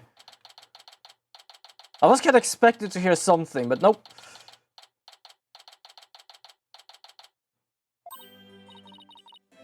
Wow, that was so much fun. School festivals are amazing. I think you and Robin are getting a little carried away. Your singing voice, Juniper. It could melt my heart. Hopefully it was meant to melt someone's heart. Mr. Wright, thank you for that training seminar. I just remember the objection poses. All about attitude. Oh, and congratulations on your mock trial win, although Robin had you for a while there. Oh, they actually redid the mock trial. Wonderful. I did, didn't I? But I'm just glad we're back to how we used to be, thanks to Athena. And you know what? I think I'll stick with becoming a prosecutor after all. I'm going to make up for my mock trial loss by winning the real deals in court. To be fair, she likes art, and art doesn't need to be your job. You can do it like part-time. Like, for example, like these people we play as, like, they're getting hired, which means that when they don't do that, fucking do art. Now, take Gavin, for example. He was a rock star, and he's also a prosecutor. Did both. Wait, did they reprise the trial and Hugh won? Level-headed lawyer, court genius, and hot-blooded prosecutor court student. Yeah, but it's not a love triangle. I think it has something else to do, and I think the whole thing started with the whole bribe thing. So, does this mean it's really gonna happen? Juniper, there's something I wanted to say to you. Oh, is he going to do what I think he's going to do? Juniper, can we still be friends? You know, best friends like we always been. Huh? Best friends? You weren't you going to profess? Is that a word? Because I thought of I was about to say confess. Is profess actually a word? Your love for Juniper if you won the mock trial? No, I was going to confess that I'm not a genius and I'm really 25-year-old. I forgot he was 25 years old, this guy, but you already dragged it out of me during the trial. Whoops. Listen, you too, Robin. Miriam. Oh, even Miriam. Yeah, she is here. In the get sparkling clean with brute force. Also, it's kind of toxic. What I think these boxes are is basically her personality. The first one was basically just fragile heart and just stuff like that. But this, like, wipe the past clean with crime cleaner. I think it basically means that she's trying her best to change, but she's still toxic as hell. Miriam got this tactical espionage and stuff down to a scene. I've been thinking, it's up to us to put an end to the dark age of the life we can. Let's work together to usher a new age where winning only result from the truth. And the end never justify with means. Count me in. I wouldn't have it any other way. I guess that's an okay. Oh damn, she's literally a solid snake. No shit. Except that she had to change her box. Best friends forever, huh? No matter what anyone says, nothing beats a true friendship. You bet. What about your BFF, Apollo? Are you a bit too old to using that word? Yeah, he's the best friend a guy could have. Which reminds me, I was supposed to meet up and gossip about the new girl in the office. Hey, no talk about me by my back. So, what kind of guy is he anyway? Well, if I had to describe him in one word. And so, after some slight warm twisting, Apollo promised to bring me to meet his friend. Unfortunately, that promise was never meant to be fulfilled. For not long after, their friendship was mercilessly severed by fate. And the bonds between us began to fray and unravel as well. Yeah, so now we're back to now time, which is after the first trial, the test trial, and he decides to go on his own. Even now, those words continue to ring in my ears. The discord in our ever-cheerful Apollo's voice made him sound so cold and distant. Why, Apollo? Why? Why would you leave us all behind? That's a question. Now we still have enough time to continue, so we're definitely gonna do that.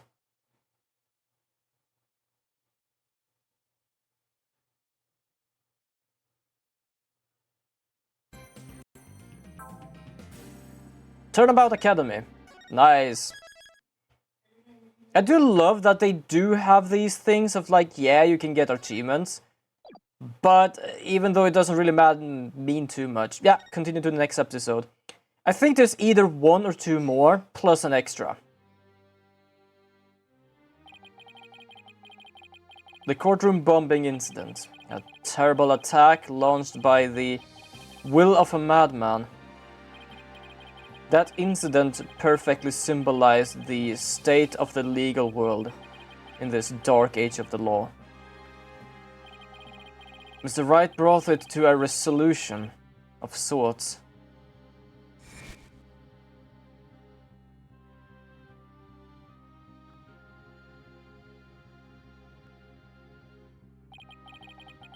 Ted Tonit was discovered to be the one responsible for the bombing. If only it were that simple. Somehow I can't help but think...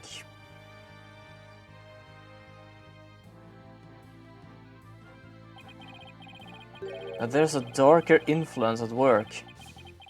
One that lurks in the shadows, waiting. That's why I want to review the trial that was taking place when the bombing occurred. After all, I got more than a few personal stakes in it. I think we're playing as Apollo, it doesn't matter. For right now, I was Apollo. For those who are new here and wondering why I sometimes do voices and sometimes don't. I don't do voice in reruns, basically the past. Oh, animation.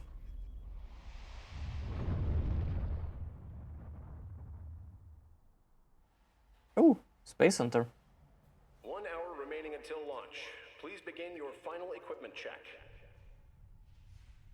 Check complete. Everything's A-okay. We're ready here whenever you are. Are you sure?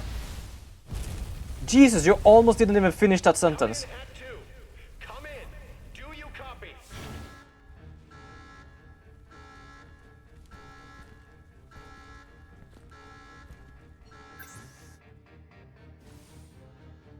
He didn't even manage to finish that sentence before he just said boom.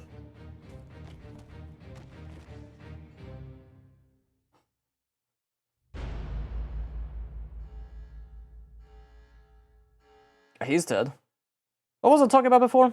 Oh yeah, what I'm doing, not doing voices. I don't do voices for the person that is basically played as the main character at the moment.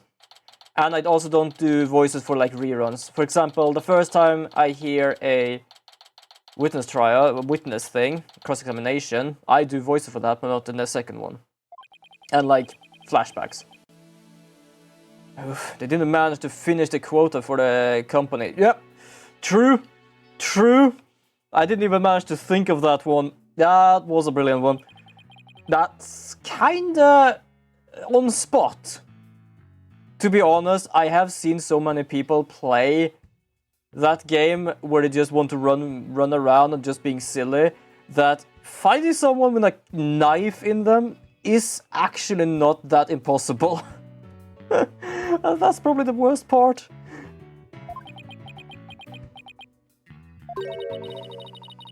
Sorry to bother you, but...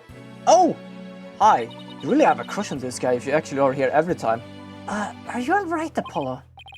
Also, she must be having like a vacation or something, or this must be a weekend because she doesn't have a school outfit.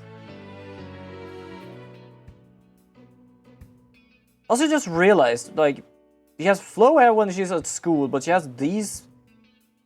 I don't know what they're supposed to look like when she's just casual. Go, Juniper. Yes, I'm fine. I was just doing my Course of Steel exercise.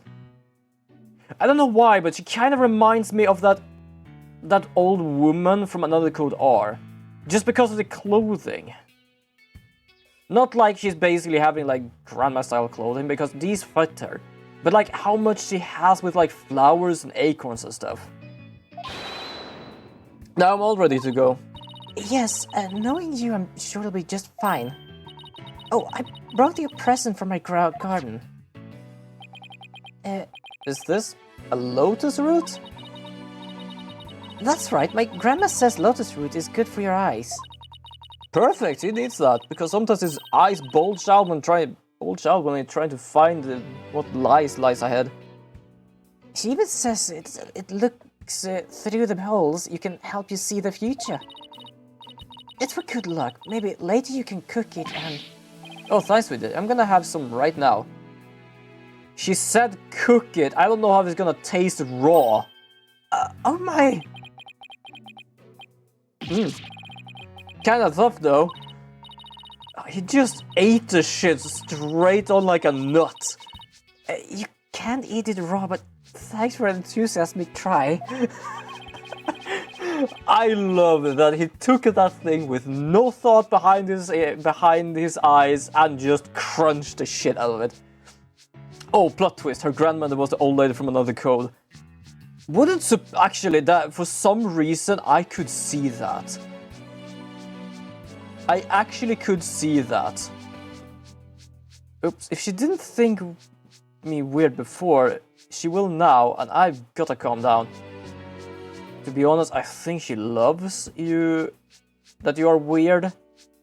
Because I'm pretty certain the longer I talk about this, the more meters this thing is gonna become. It's not gonna be something for around his neck, he's gonna become a mummy of this. Apollo, I'm sorry I'm late. Oh, hi, Athena. June? I didn't know you were coming today. Didn't you come to cheer up Apollo on?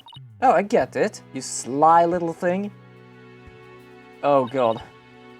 Athena, I love that for some reason I tried to make the voice, but I just flubbered and it just become Athena. Athena, stop. Quit kidding around, Athena. The trial's about to start. In a second, is everything all... Start in a second. Is everything all set?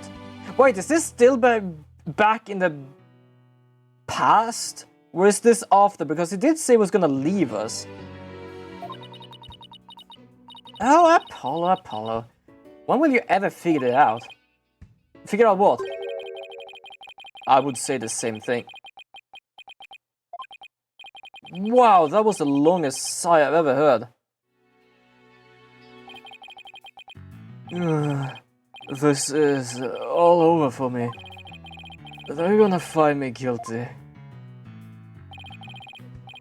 This is our client, one Mr. Solomon. Or Soul Starstruck. Solomon Starstruck, that's kind of a name, isn't it? Also, I do love his hair. It looks like he has a hat, but I'm pretty certain this is his hair. He's a very famous astronaut who's happened to be an acquaintance of mine. You wouldn't know it right now, but he's usually a very upbeat and driven person. Also very aerodynamic. Don't forget about that one. The scene of the crime this time happened to be the Cosmos Space Center. Back in high school, my best friend and I went there almost a little too much. I do love that even the back of his hair actually has these fins. Makes him even more dynamic. But, that's where we met Mr. Starstruck. And about to ask about space travel, and he'd launched into a story after story without much passion. Man, Sol needs to be cheerful when starting a company or else he might get lawsuit. True. Back in those days, the man was 100% my hero.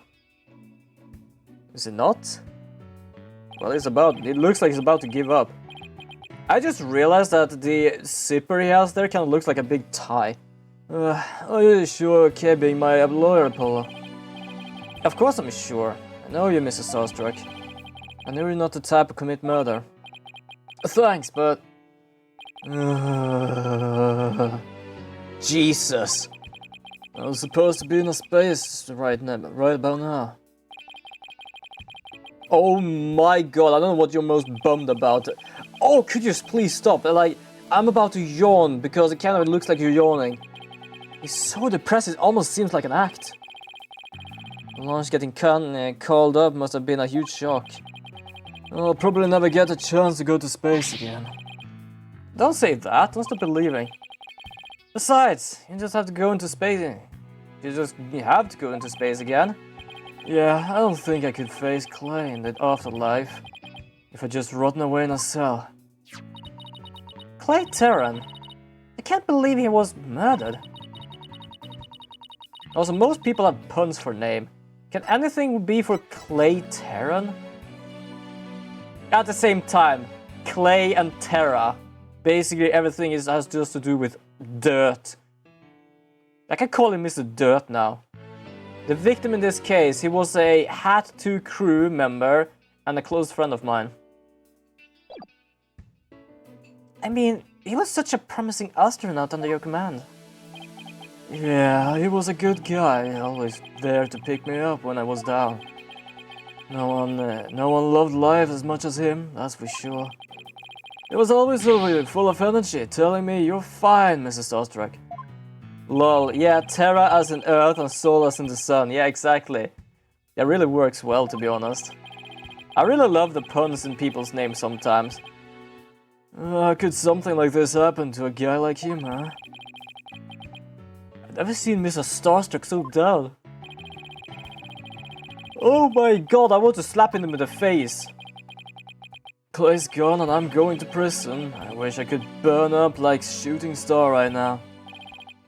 Mr. Starstruck, you'll be fine! What is it? What's with the yelling? I'll get to the bottom of this today, you'll see. And in exchange, I wanted to get back into space for you and Clay. Promise? Does that mean you have a lot of evidence to prove my innocence? Oh! Well, about that, I don't have a... Wait, what do we have? Hold on, what do we have for evidence? Oh, fuck me, we don't have anything. Excuse me, Mr. Starstruck. You're fucked. We didn't get to investigate the area as much as I'd liked, thanks to the police. 3, 2, 1. Oh, I'm done for. I am a goner. Everybody thinks I did it. Though I was gonna soar like a comet, I'm just gonna crash like a meteorite. No, don't say that, Mrs. Starstruck. Bro, I'm sorry for repeating a question, but why are you calling him Starstruck?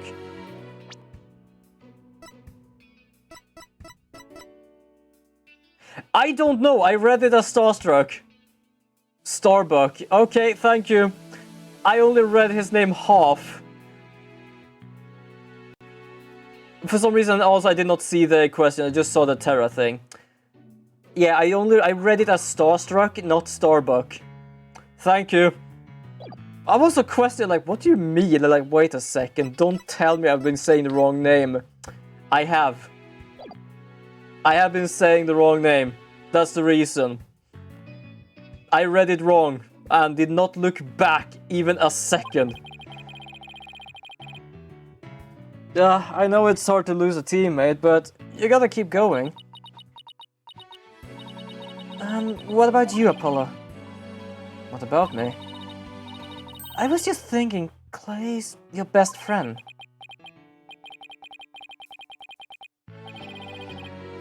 We need to focus on the trial right now. Are you all ready to go? Apollo? The trial is about to begin. If the defense would please proceed to courtroom. Okay, here we go. This is it. This is one trial I can't afford to lose.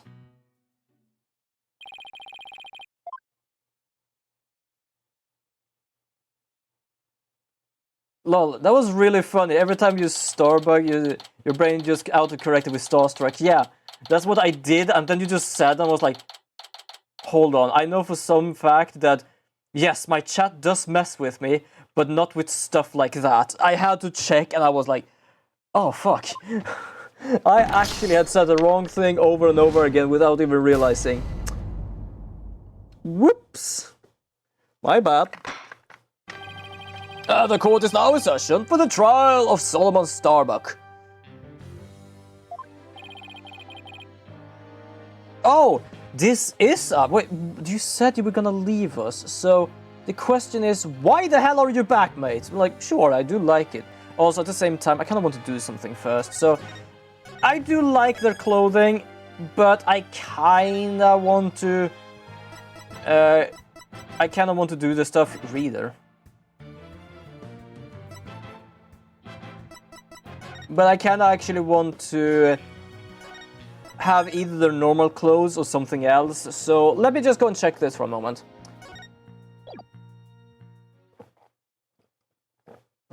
There's gonna be a little moment here because Alfred for either going back or just seeing what more they have. I think he probably left before the explosion, no? No, not before the explosion. He left after the explosion.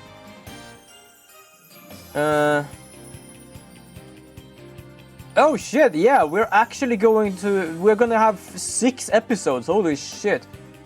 Nice. But yeah, this explosion, after this, he left after this, so he did not leave before the explosion. The two other ones were basically flashbacks of this is how we two met. But then he basically went to, I'm gonna go my own thing. So apparently this is old school suit. Huh, interesting. They actually changed the hair as well. You know what? Let's go old school. Actually, let's go default here. I don't know. I like this more than this. I put this on just because for fun. But I don't know. These suits are much more.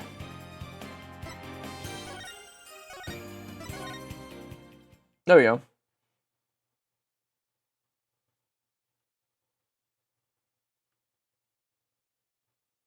Let's go and check and see. Go back. But yeah, I know that he left after he actually did the explosion because he had a band-aid over his eye. So definitely that. I kind of hope that because we're gonna have the default one, he's gonna have this like hanging coat as well. Just because of everything that happened and he had it before. Kinda wish it was actually one of the costumes, but nope. Okay, let's check. Do he actually... No, he has the normal thing. The defense is ready, Your Honor. Excuse me, Mr. Justice? Yes, Your Honor? What happened to your eye? I'm fine. The defense is ready, Your Honor. Are you sure? I don't... I think it's fine.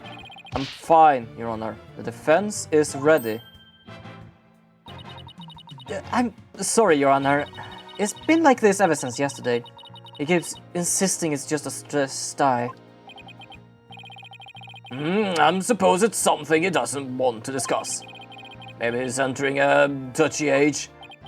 He's not that young, and at the same time not that old. I thought it was like the court case, and then him and his friend had a falling out, which caused him to leave, and then return because of explosion. Nope. Because I know that it was basically after the explosion, because he had this this on his eye, and he also had, you know, like I am a rebel kind of coat hanging on him. Wait, it might actually be after this trial.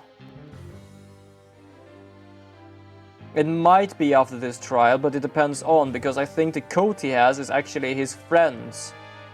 I don't know, actually. We're gonna have to check this later on. Very well. I don't even know who Chun is. Very well, and the prosecution apparently doesn't give a shit. Alright, we're all fine. Silence.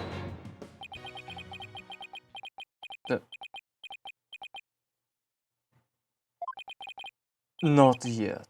I'm not quite ready yet. Oh well, that was a first. Well, congratulations. Oh, okay, we're going to a straight-on start with this one. I am not ready yet, not fully. Alright, there we go, I just broke out of my chains, I'm ready now. Jesus, he went straight on now. The prosecution is ready. Well, it didn't take him long this time. What's up with Blackwell? No, that I shall give the opening statement. Silence. I'll do it. You will? Oh my god, what has happened to you, Blackwell? Man, I feel bad for Athena for having to deal with two edgy children, kinda. Well, I would say two edgy brothers. I would say this guy would say two edgy children. This time, I can't leave it to anyone else. I see. Something is off with the two of you today. As chat has seen here, you two are edgy today. Really edgy. Enormously edgy, actually. Hold on, do we have an edgy meter here? Oh yeah, edgy.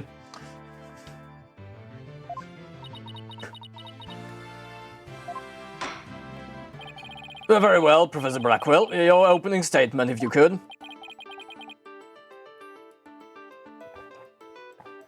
It was just yesterday.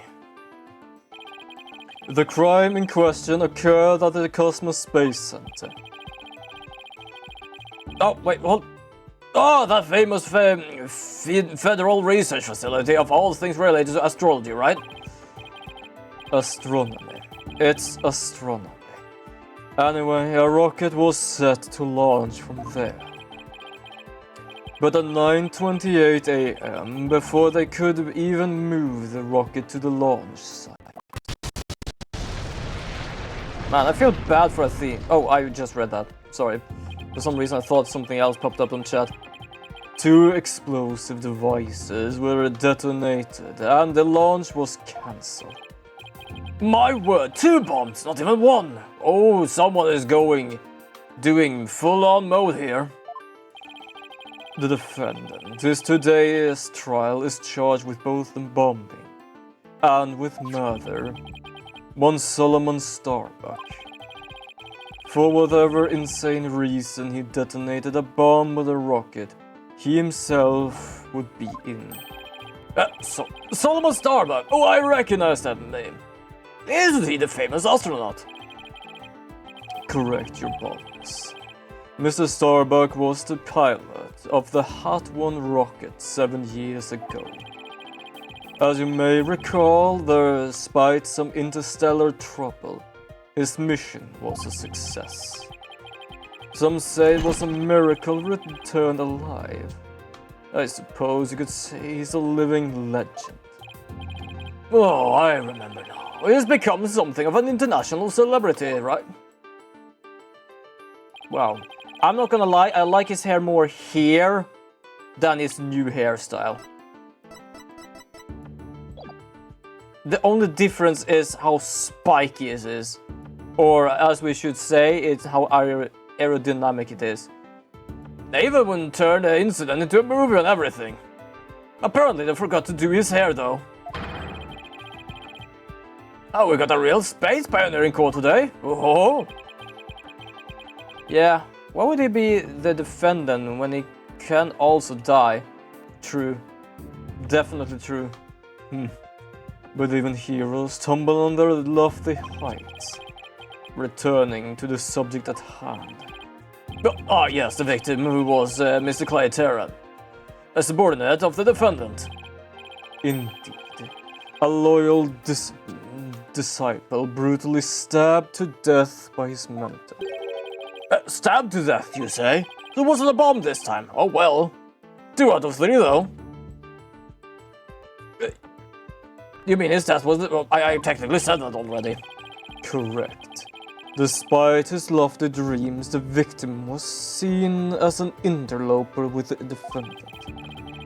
And so, he was sent not into space, but a universe which the mortals cannot see. We cannot see. Also called the astral plane, whatever. Soul kind of looks like an alternate version of Butts. Oh, Larry Butts! Yes, thank you. It took a moment. For some reason I thought Larry would be in this game, but no. I actually thought he was gonna be that guy, but nope. I think I've heard enough. The case seems pretty clear-cut at this point. Other than motive and everything else, but a good start at least. Yeah, however, there's one thing I'm curious about. The metal box next to the witness stand. Is that the same thing as explosive? Oh. What purpose does it serve exactly? Oh, this is before the first trial, when it becomes all edgy. Fair enough, then. Since you asked so nicely, it's your coffin. Oh. I jest. It's evidence. Due to its immense size, we could little choice but to lay it where it rests now. Honestly, I thought I saw a video with Larry in this game, so not seeing him was pretty surprising. Fair enough, actually. We shall get to the content of this box due time. Phew! I feel like I lost 50 years of my life. I'm pretty certain I'm 300 now. Does he even have 50 years left? Inner monologue, Athena, inner monologue. And then the widget says it itself. It's Yeah, itself, because inner monologue. I don't know why I had problem saying it's itself, because I felt like that was not what I wanted to say, but that was what I wanted to say. Enough jabbering. We need more butts. Bring back butts. Yes, butts. Let's bring the butts here. Bobby Fulbright's the name in justice we trust. No, Detective Fulbright, do you have the shocking thing? Because he's already loose again. Very well then. Please explain the details of the incident to the court if you would. On it. First, take a look at this pamphlet from the Cosmos Space Center. Oh. Yeah, we need to see more butts. And I know exactly where this is going. Launchpad 1, Space Museum. Nice. There are apparently basement and 6 floors. For a more detailed look at what's on the left side of the building. Upper level, ladder, elevator, lower level, launchpad corridor, launch, shelter. Nice. See the launch pad and the main building. The launch pad is the square building and the rounded structure is the main building. Oh, wait, hold on, did I do the wrong thing? Fuck, I should really read who is actually doing these voices. Yeah, I did the wrong thing. You got it. The incident took place in the launch pad 1 and in the main building's launch. I'll be using this diagram during my testimony. It'll make it easier to understand. Oh, thank you. Some evidence already. Wonderful.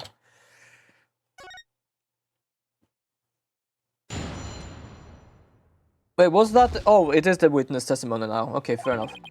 Just before the rocket was set to launch, 2 bombs went off. Boom and boom. On the 2nd floor of the Space Center's main building and 1 in Launchpad 1. Why on the 2nd floor? Thankfully, only the 2 astronauts were in Launchpad 1 at the time. But apparently 50 people were in the floor 2. We'll not talk about them in this game. I don't know why I went there, but I had to do something for some reason. I don't understand why I went there. Also, I'm still not understanding why one are there. What is on floor 2 here, actually? The 2 of them managed to make it back as far as the bomb boarding launch. But after the escape, one of the 2 was found stabbed to death. Jesus. A murder on top of a bombing. Or 2 bombings, technically. Detective, the victim was already dead by the time you arrived at the launch, correct? Yep. Thinking he did sabotage the bombing, the defendant killed him right there in the rocket. Just look at this tragic photo. Oh my, is that a knife sticking out of the victim's chest? Personally, I thought there's gonna be a spear this time. Apparently, I just lost a bet with a friend of mine. Yes, Your Honor, it's a knife that was cruelly ended this young man's dreams. We're gonna get any prints of it, though, because the defendant was in a spacesuit. The victim's blood was found on the blade, but no fingerprints was lifted. Fair enough. By the way, Detective Fulbright, why are the victim's helmet and right glove absent in the photograph? We had to remove them to identify him, Your Honor. I personally removed his glove during the investigation. We had to get his fingerprints to confirm his identity after all. Yes, it would be very difficult to identify him without face or fingerprints. And now there's just one thing I'd like to inquire about. What's this round thing over there? What's that on the photo? Something so important to the victim. He took it with him as he escaped the launch pad. A capsule that apparently contains asteroid samples. While obviously valuable for the research purposes, it has no relation to this case. Well, fuck that. It does. Open it up. Open. I say open it and show us the truth. I see. So, we know that the bomb in the main building was one on the 2nd floor. But where was the bomb that was in the Launchpad 1 located? Huh. That one was on the rocket itself. It was suited around the central part of the rocket. Apparently the area around the Launchpad's elevator was a sea of flames. I would like to submit this diagram report into record. Alright, bombing report. What is on floor 2? The trials just started and we're already in a bind. You get used to it. Besides, that's what cross-examinations is for, right? What's the 2 astronauts were doing during the bombing? That'll be the key. Well, let's see if we can find it then.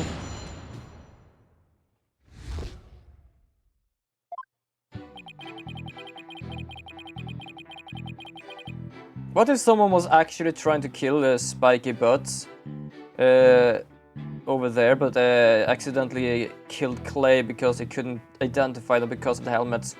Could be. I kind of forgot why someone was doing this. Hold it! How powerful were the explosions? Well, the one in the main building wasn't strong enough to bring the place down. But the room it went off was burned black. Thankfully, nobody was hurt. Well, glad for that. Due a large part of the cause to me stepping up to lead the evacuation. Wait, what were you doing there in the first place, Detective Fulbright? I'm Bobby Fulbright, hero of justice. I'll be there wherever and whenever people need my help. I'd go to the other side of the world or even to the edge of the universe. First of all, it's not what we meant. We meant why were you there to begin with? But I can leave that alone for now. Admirable decision, Justice Dono. What did you decide? Anyway, could you describe what it was like at the Space Center at the time? The bomb cut the power to the central... Oh. The bomb cut the power to the central bank of elevators on the 3rd floor launch. It was pitch black in there, I tell you. However, the security cameras and whatnot were running on emergency backup. And how did the evacuation go? I immediately and heroically whiskered people down to the Space Center's basement shelter. The basement shelter? Yes, there is an emergency shelter beneath the Space Center. An emergency shelter, huh? Oh, there it is. It's at the bottom of the diagram. Well, it's called a... Did it say basement? No, it just said the emergency shelter. Shelter? I don't know what the hell happened to my thing there. The Space Center pretty impressive to have its own shelter. It's kinda good though, especially if things go wrong with the rocket and it just plummets down and they just need to take cover, to be honest. The power outage and the evacuation seem unrelated to the murder at this point. I guess I'll leave that aside for now. So, we're 2 explosions in total, correct? Yep, that's right. Okay, let's go, next one. I feel I've used my lungs so goddamn much because 2 of these people are using so much air. Let me get this straight. Mr. Starbuck rigged a rocket. He was going to board with explosives. What are you talking about? If the defendant really did plant the bomb on his own rocket, he'd get caught in the explosion as well. Oh, I haven't thought of that. That's actually kind of stupid if he did. Can the 2nd floor bombing be done to lose access for escaping or entering the area of the crime? Probably. Either that or a distraction or something. Fine. A simpleton for a simpleton. Fulbright the motive. Understood! The defendant actually had astrophobia. Astrophobia? What is that? A fear of space, naturally. Just the thought of space can cause the afflicted to freeze up. Understandable, because he has been in space once, it might actually have been terrifying him. Why would he want to do that then? He can just tell people, I'm too afraid to do this. I'm technically mentally not healthy to do this.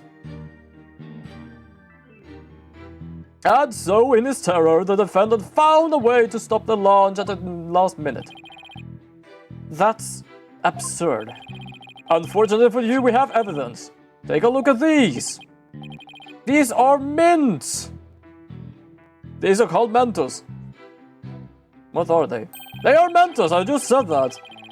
Anti-anxiety tablets were found among the defendant's possession. Apparently was taking them in secret to quell his fears. Okay, fair enough. There were a multitude of problems with the rocket, Mrs. Starbuck wrote 7 years ago. Rumor has it threatened to crash a number of times as well. That was, of course, very traumatic for Mrs. Starbuck. Objection! But that doesn't mean it goes so far to blow up his own ship. Silence. The defendant couldn't bear to mar his good name, could he?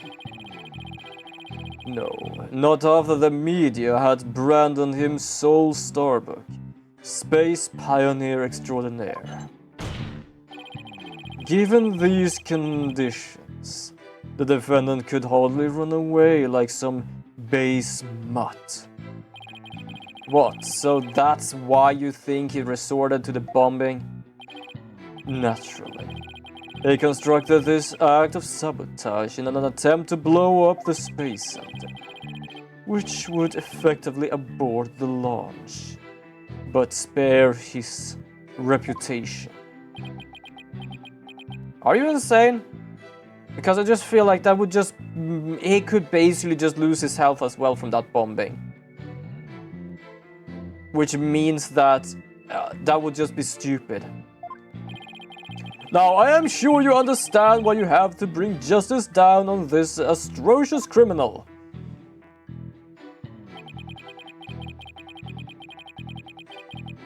Hold it! Are you sure it was only the two of them? It was just before the spaceship was set to launch, so of course it was only these two. Well, it could have been somebody else inside the rocket. The notion of a third party in Launchpad 1 is utterly absurd. Just to enter the launch area from the launch, one must pass through a door guarded by a fingerprint recognition device. And allow me to state up front that there are precious few with the clearance to do so. A fingerprint recognition device? It sounds as futuristic and complex as a space center. Actually, it's not as amazing as you think, Your Honor. Take a look at this photo. There we go. This is the door to in the launch with a fingerprint lock. Only personnel whose fingerprints are registered can pass through. I see. That is very different from what I had in mind. And is there a record of the number of people that passed through the door yesterday? Ah yes, there is only 3, the defendant, the victim, and the director of the Space Center, Yuri Cosmos. Doesn't that mean it's possible the director is the one who did it?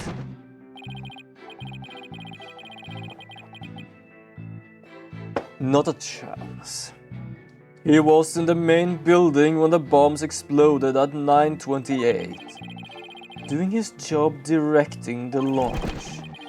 Besides, having an alibi, he has no motive for committing these senseless acts. You calling being afraid of space like a motive? He has a point. I guess the director can't be considered a suspect then. Okay, the funny part is they say there is only a few people. Does Blackwell know about the remote bombs? Yeah, exactly. That definitely also works. Hold it! So, while it appeared that the pair barely escaped with their lives, in actuality, one of them had already been murdered inside the rocket. That's the angle the prosecution wants to push, correct? You got it! In fact, that is what I've been trying to say this whole time.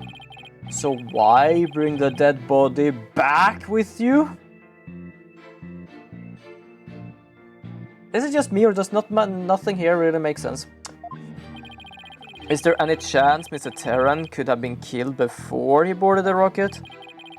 They were both alive and well boarding at the boarding time, and embarked under their own power, their hearts full of hopes and dreams of space. And both of them hopes and dreams were dashed. If I may continue my explanation, after the evacuation order was given, the defendant made his escape carrying the victim to make it look like a rescue. Yeah, Sol would have just been self-reporting. Yep. Definitely. And who was the first to find the victim? Actually, there was two of them. The Space Center Director, Yuri Cosmos, and Detective Candin's arm. Oh yeah, this is before the first one. Guess what happened to Candy's arm afterwards? Smack! One of them was a detective. Yep, Detective Arm specialized in bombings, you see. She and the director were ordering the evacuation following the explosion. They were also worried about the astronauts they had hurried over the boarding launch. That's when they discovered the victim along with the defendant. Two witnesses, huh? And one of them is a detective. I doubt either one would have anything to say that could help me. I think it pretty much covered the details of the case. Only the victim and the defendant were on the launch pad when the former was killed. If this is the truth, then only Mrs. Starbuck could have carried out this crime.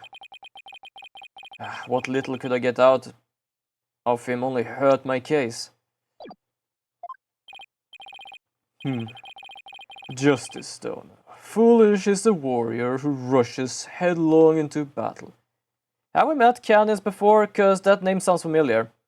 No, but also yes. She was the one that died after the first courtroom bombing. Basically, the first trial we had of this game was because of the bombing. And she died there because she was smacked in the head with a rock. Yeah, the first ever victim. That's why it feels familiar, because that was her. Preparation is an essential element for battle, so I'd advise you to take a gander at this. What is this? Footage from a security camera. As the two astronauts emerged from the bowels of the Launchpad 1 corridor.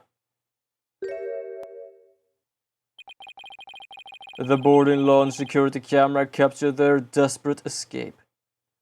Yeah, apparently this is still before the bombing. I thought this was after the bombing, which is why I was confused why he's still here. But that explains it then, because this is before the bombing. How did he hurt his eye then? He must have been there. Because we thought it was because of the bombing, but it might not have been because of this bombing, but perhaps because of the Space Center bombing. Huh, interesting. The boarding launch security camera captured their desperate escape. Yeah, what's kind of interesting here is that must be Terra, because they did say Terra held on tight to the capsule. But that would mean that Sol is basically out cold. Well, to be honest, I actually think it is just because it's being a Shuni. Oh wait, you explained it to me, didn't you? I don't remember fully the full explanation, but it was the kind of those someone said was like the 4th grade thing or something, whatever it was called.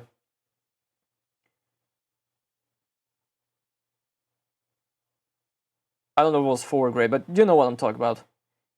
The only one I could explain to be as that, wouldn't that be that like the girl with like a eye patch and like no. What was her name? The series with Can't Communicate. Fuck, I forgot the name.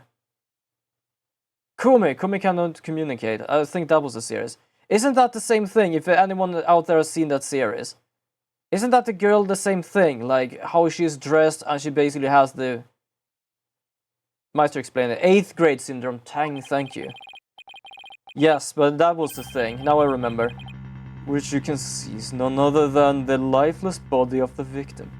Yeah, like the iPad girl. Yes, that's probably the best explanation I can get to myself.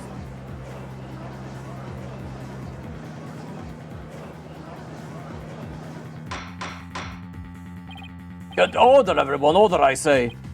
This lines up exactly with what the prosecution has been asserting.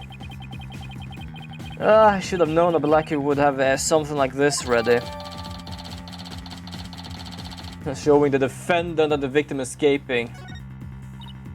Apollo, how exactly did they determine that Clay was already gone in the footage? I see what you mean.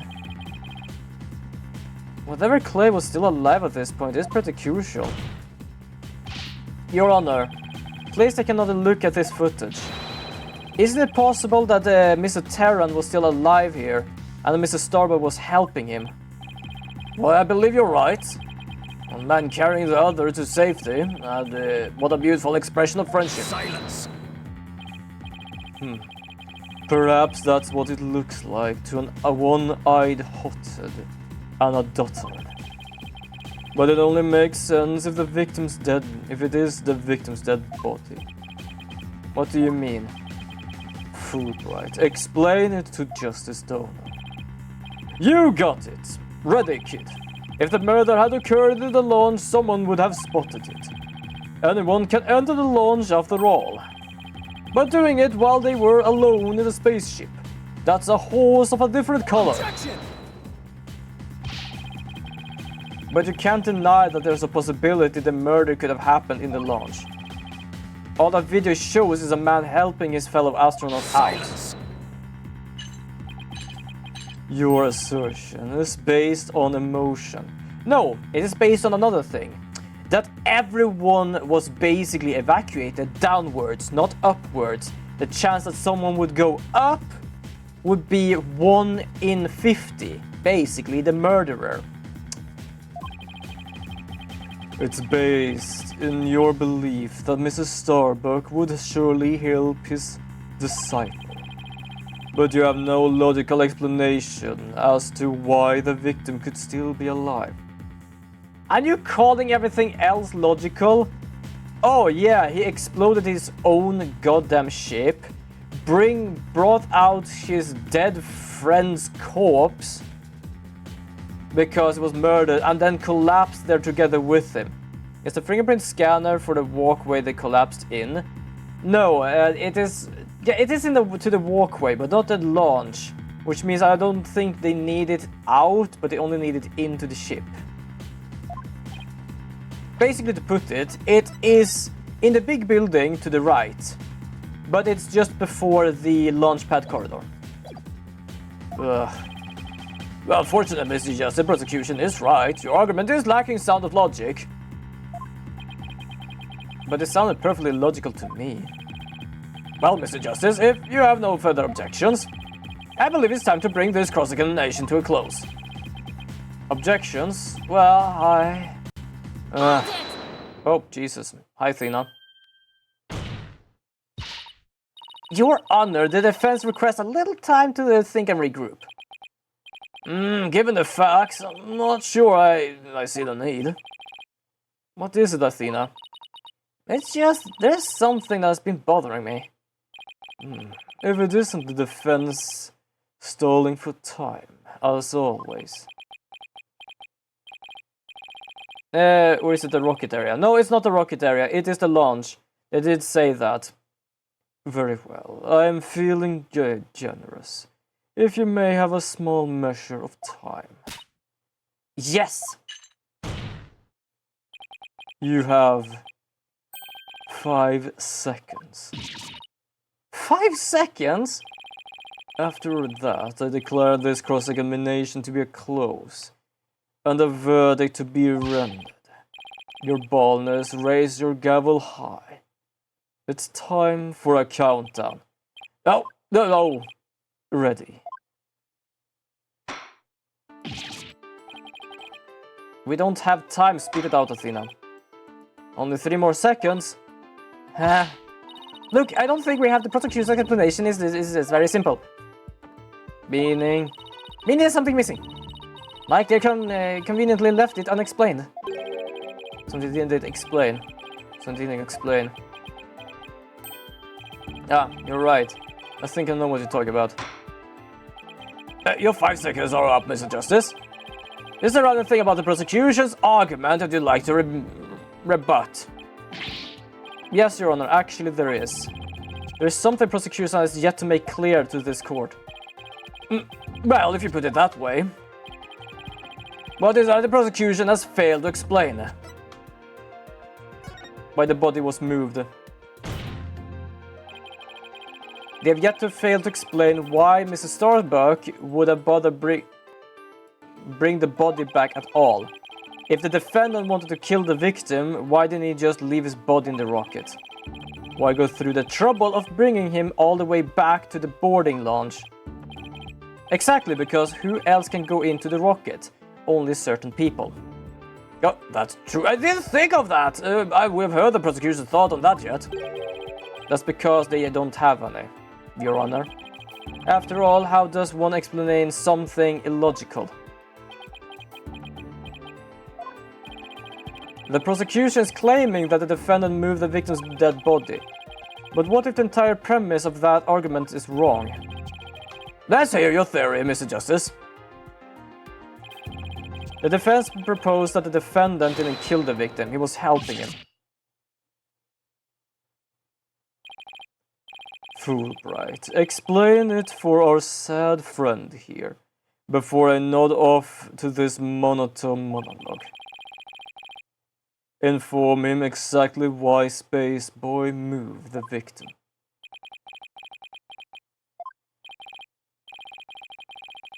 It's simple. Mrs. Starbuck did what he did to direct suspicion away from himself. He wanted to create the impression he was heroically risked his life to save his partner. You're having a laugh. It starts to sound like the other trial, where basically it is, she did it, and she did the way only she could do it, because she was the only one knowing it. Like, mate, that's the reason you shouldn't do it. It's the same thing here, like, I want to save my friend. Oh, it's already dead. Like, that would also work. That's why he made sure to make it to the security camera, to be recorded. At the very least, he appears to have achieved success with you and the old man. I'm just gonna drink some stuff because holy shit, I'm using oxygen for that goddamn detective.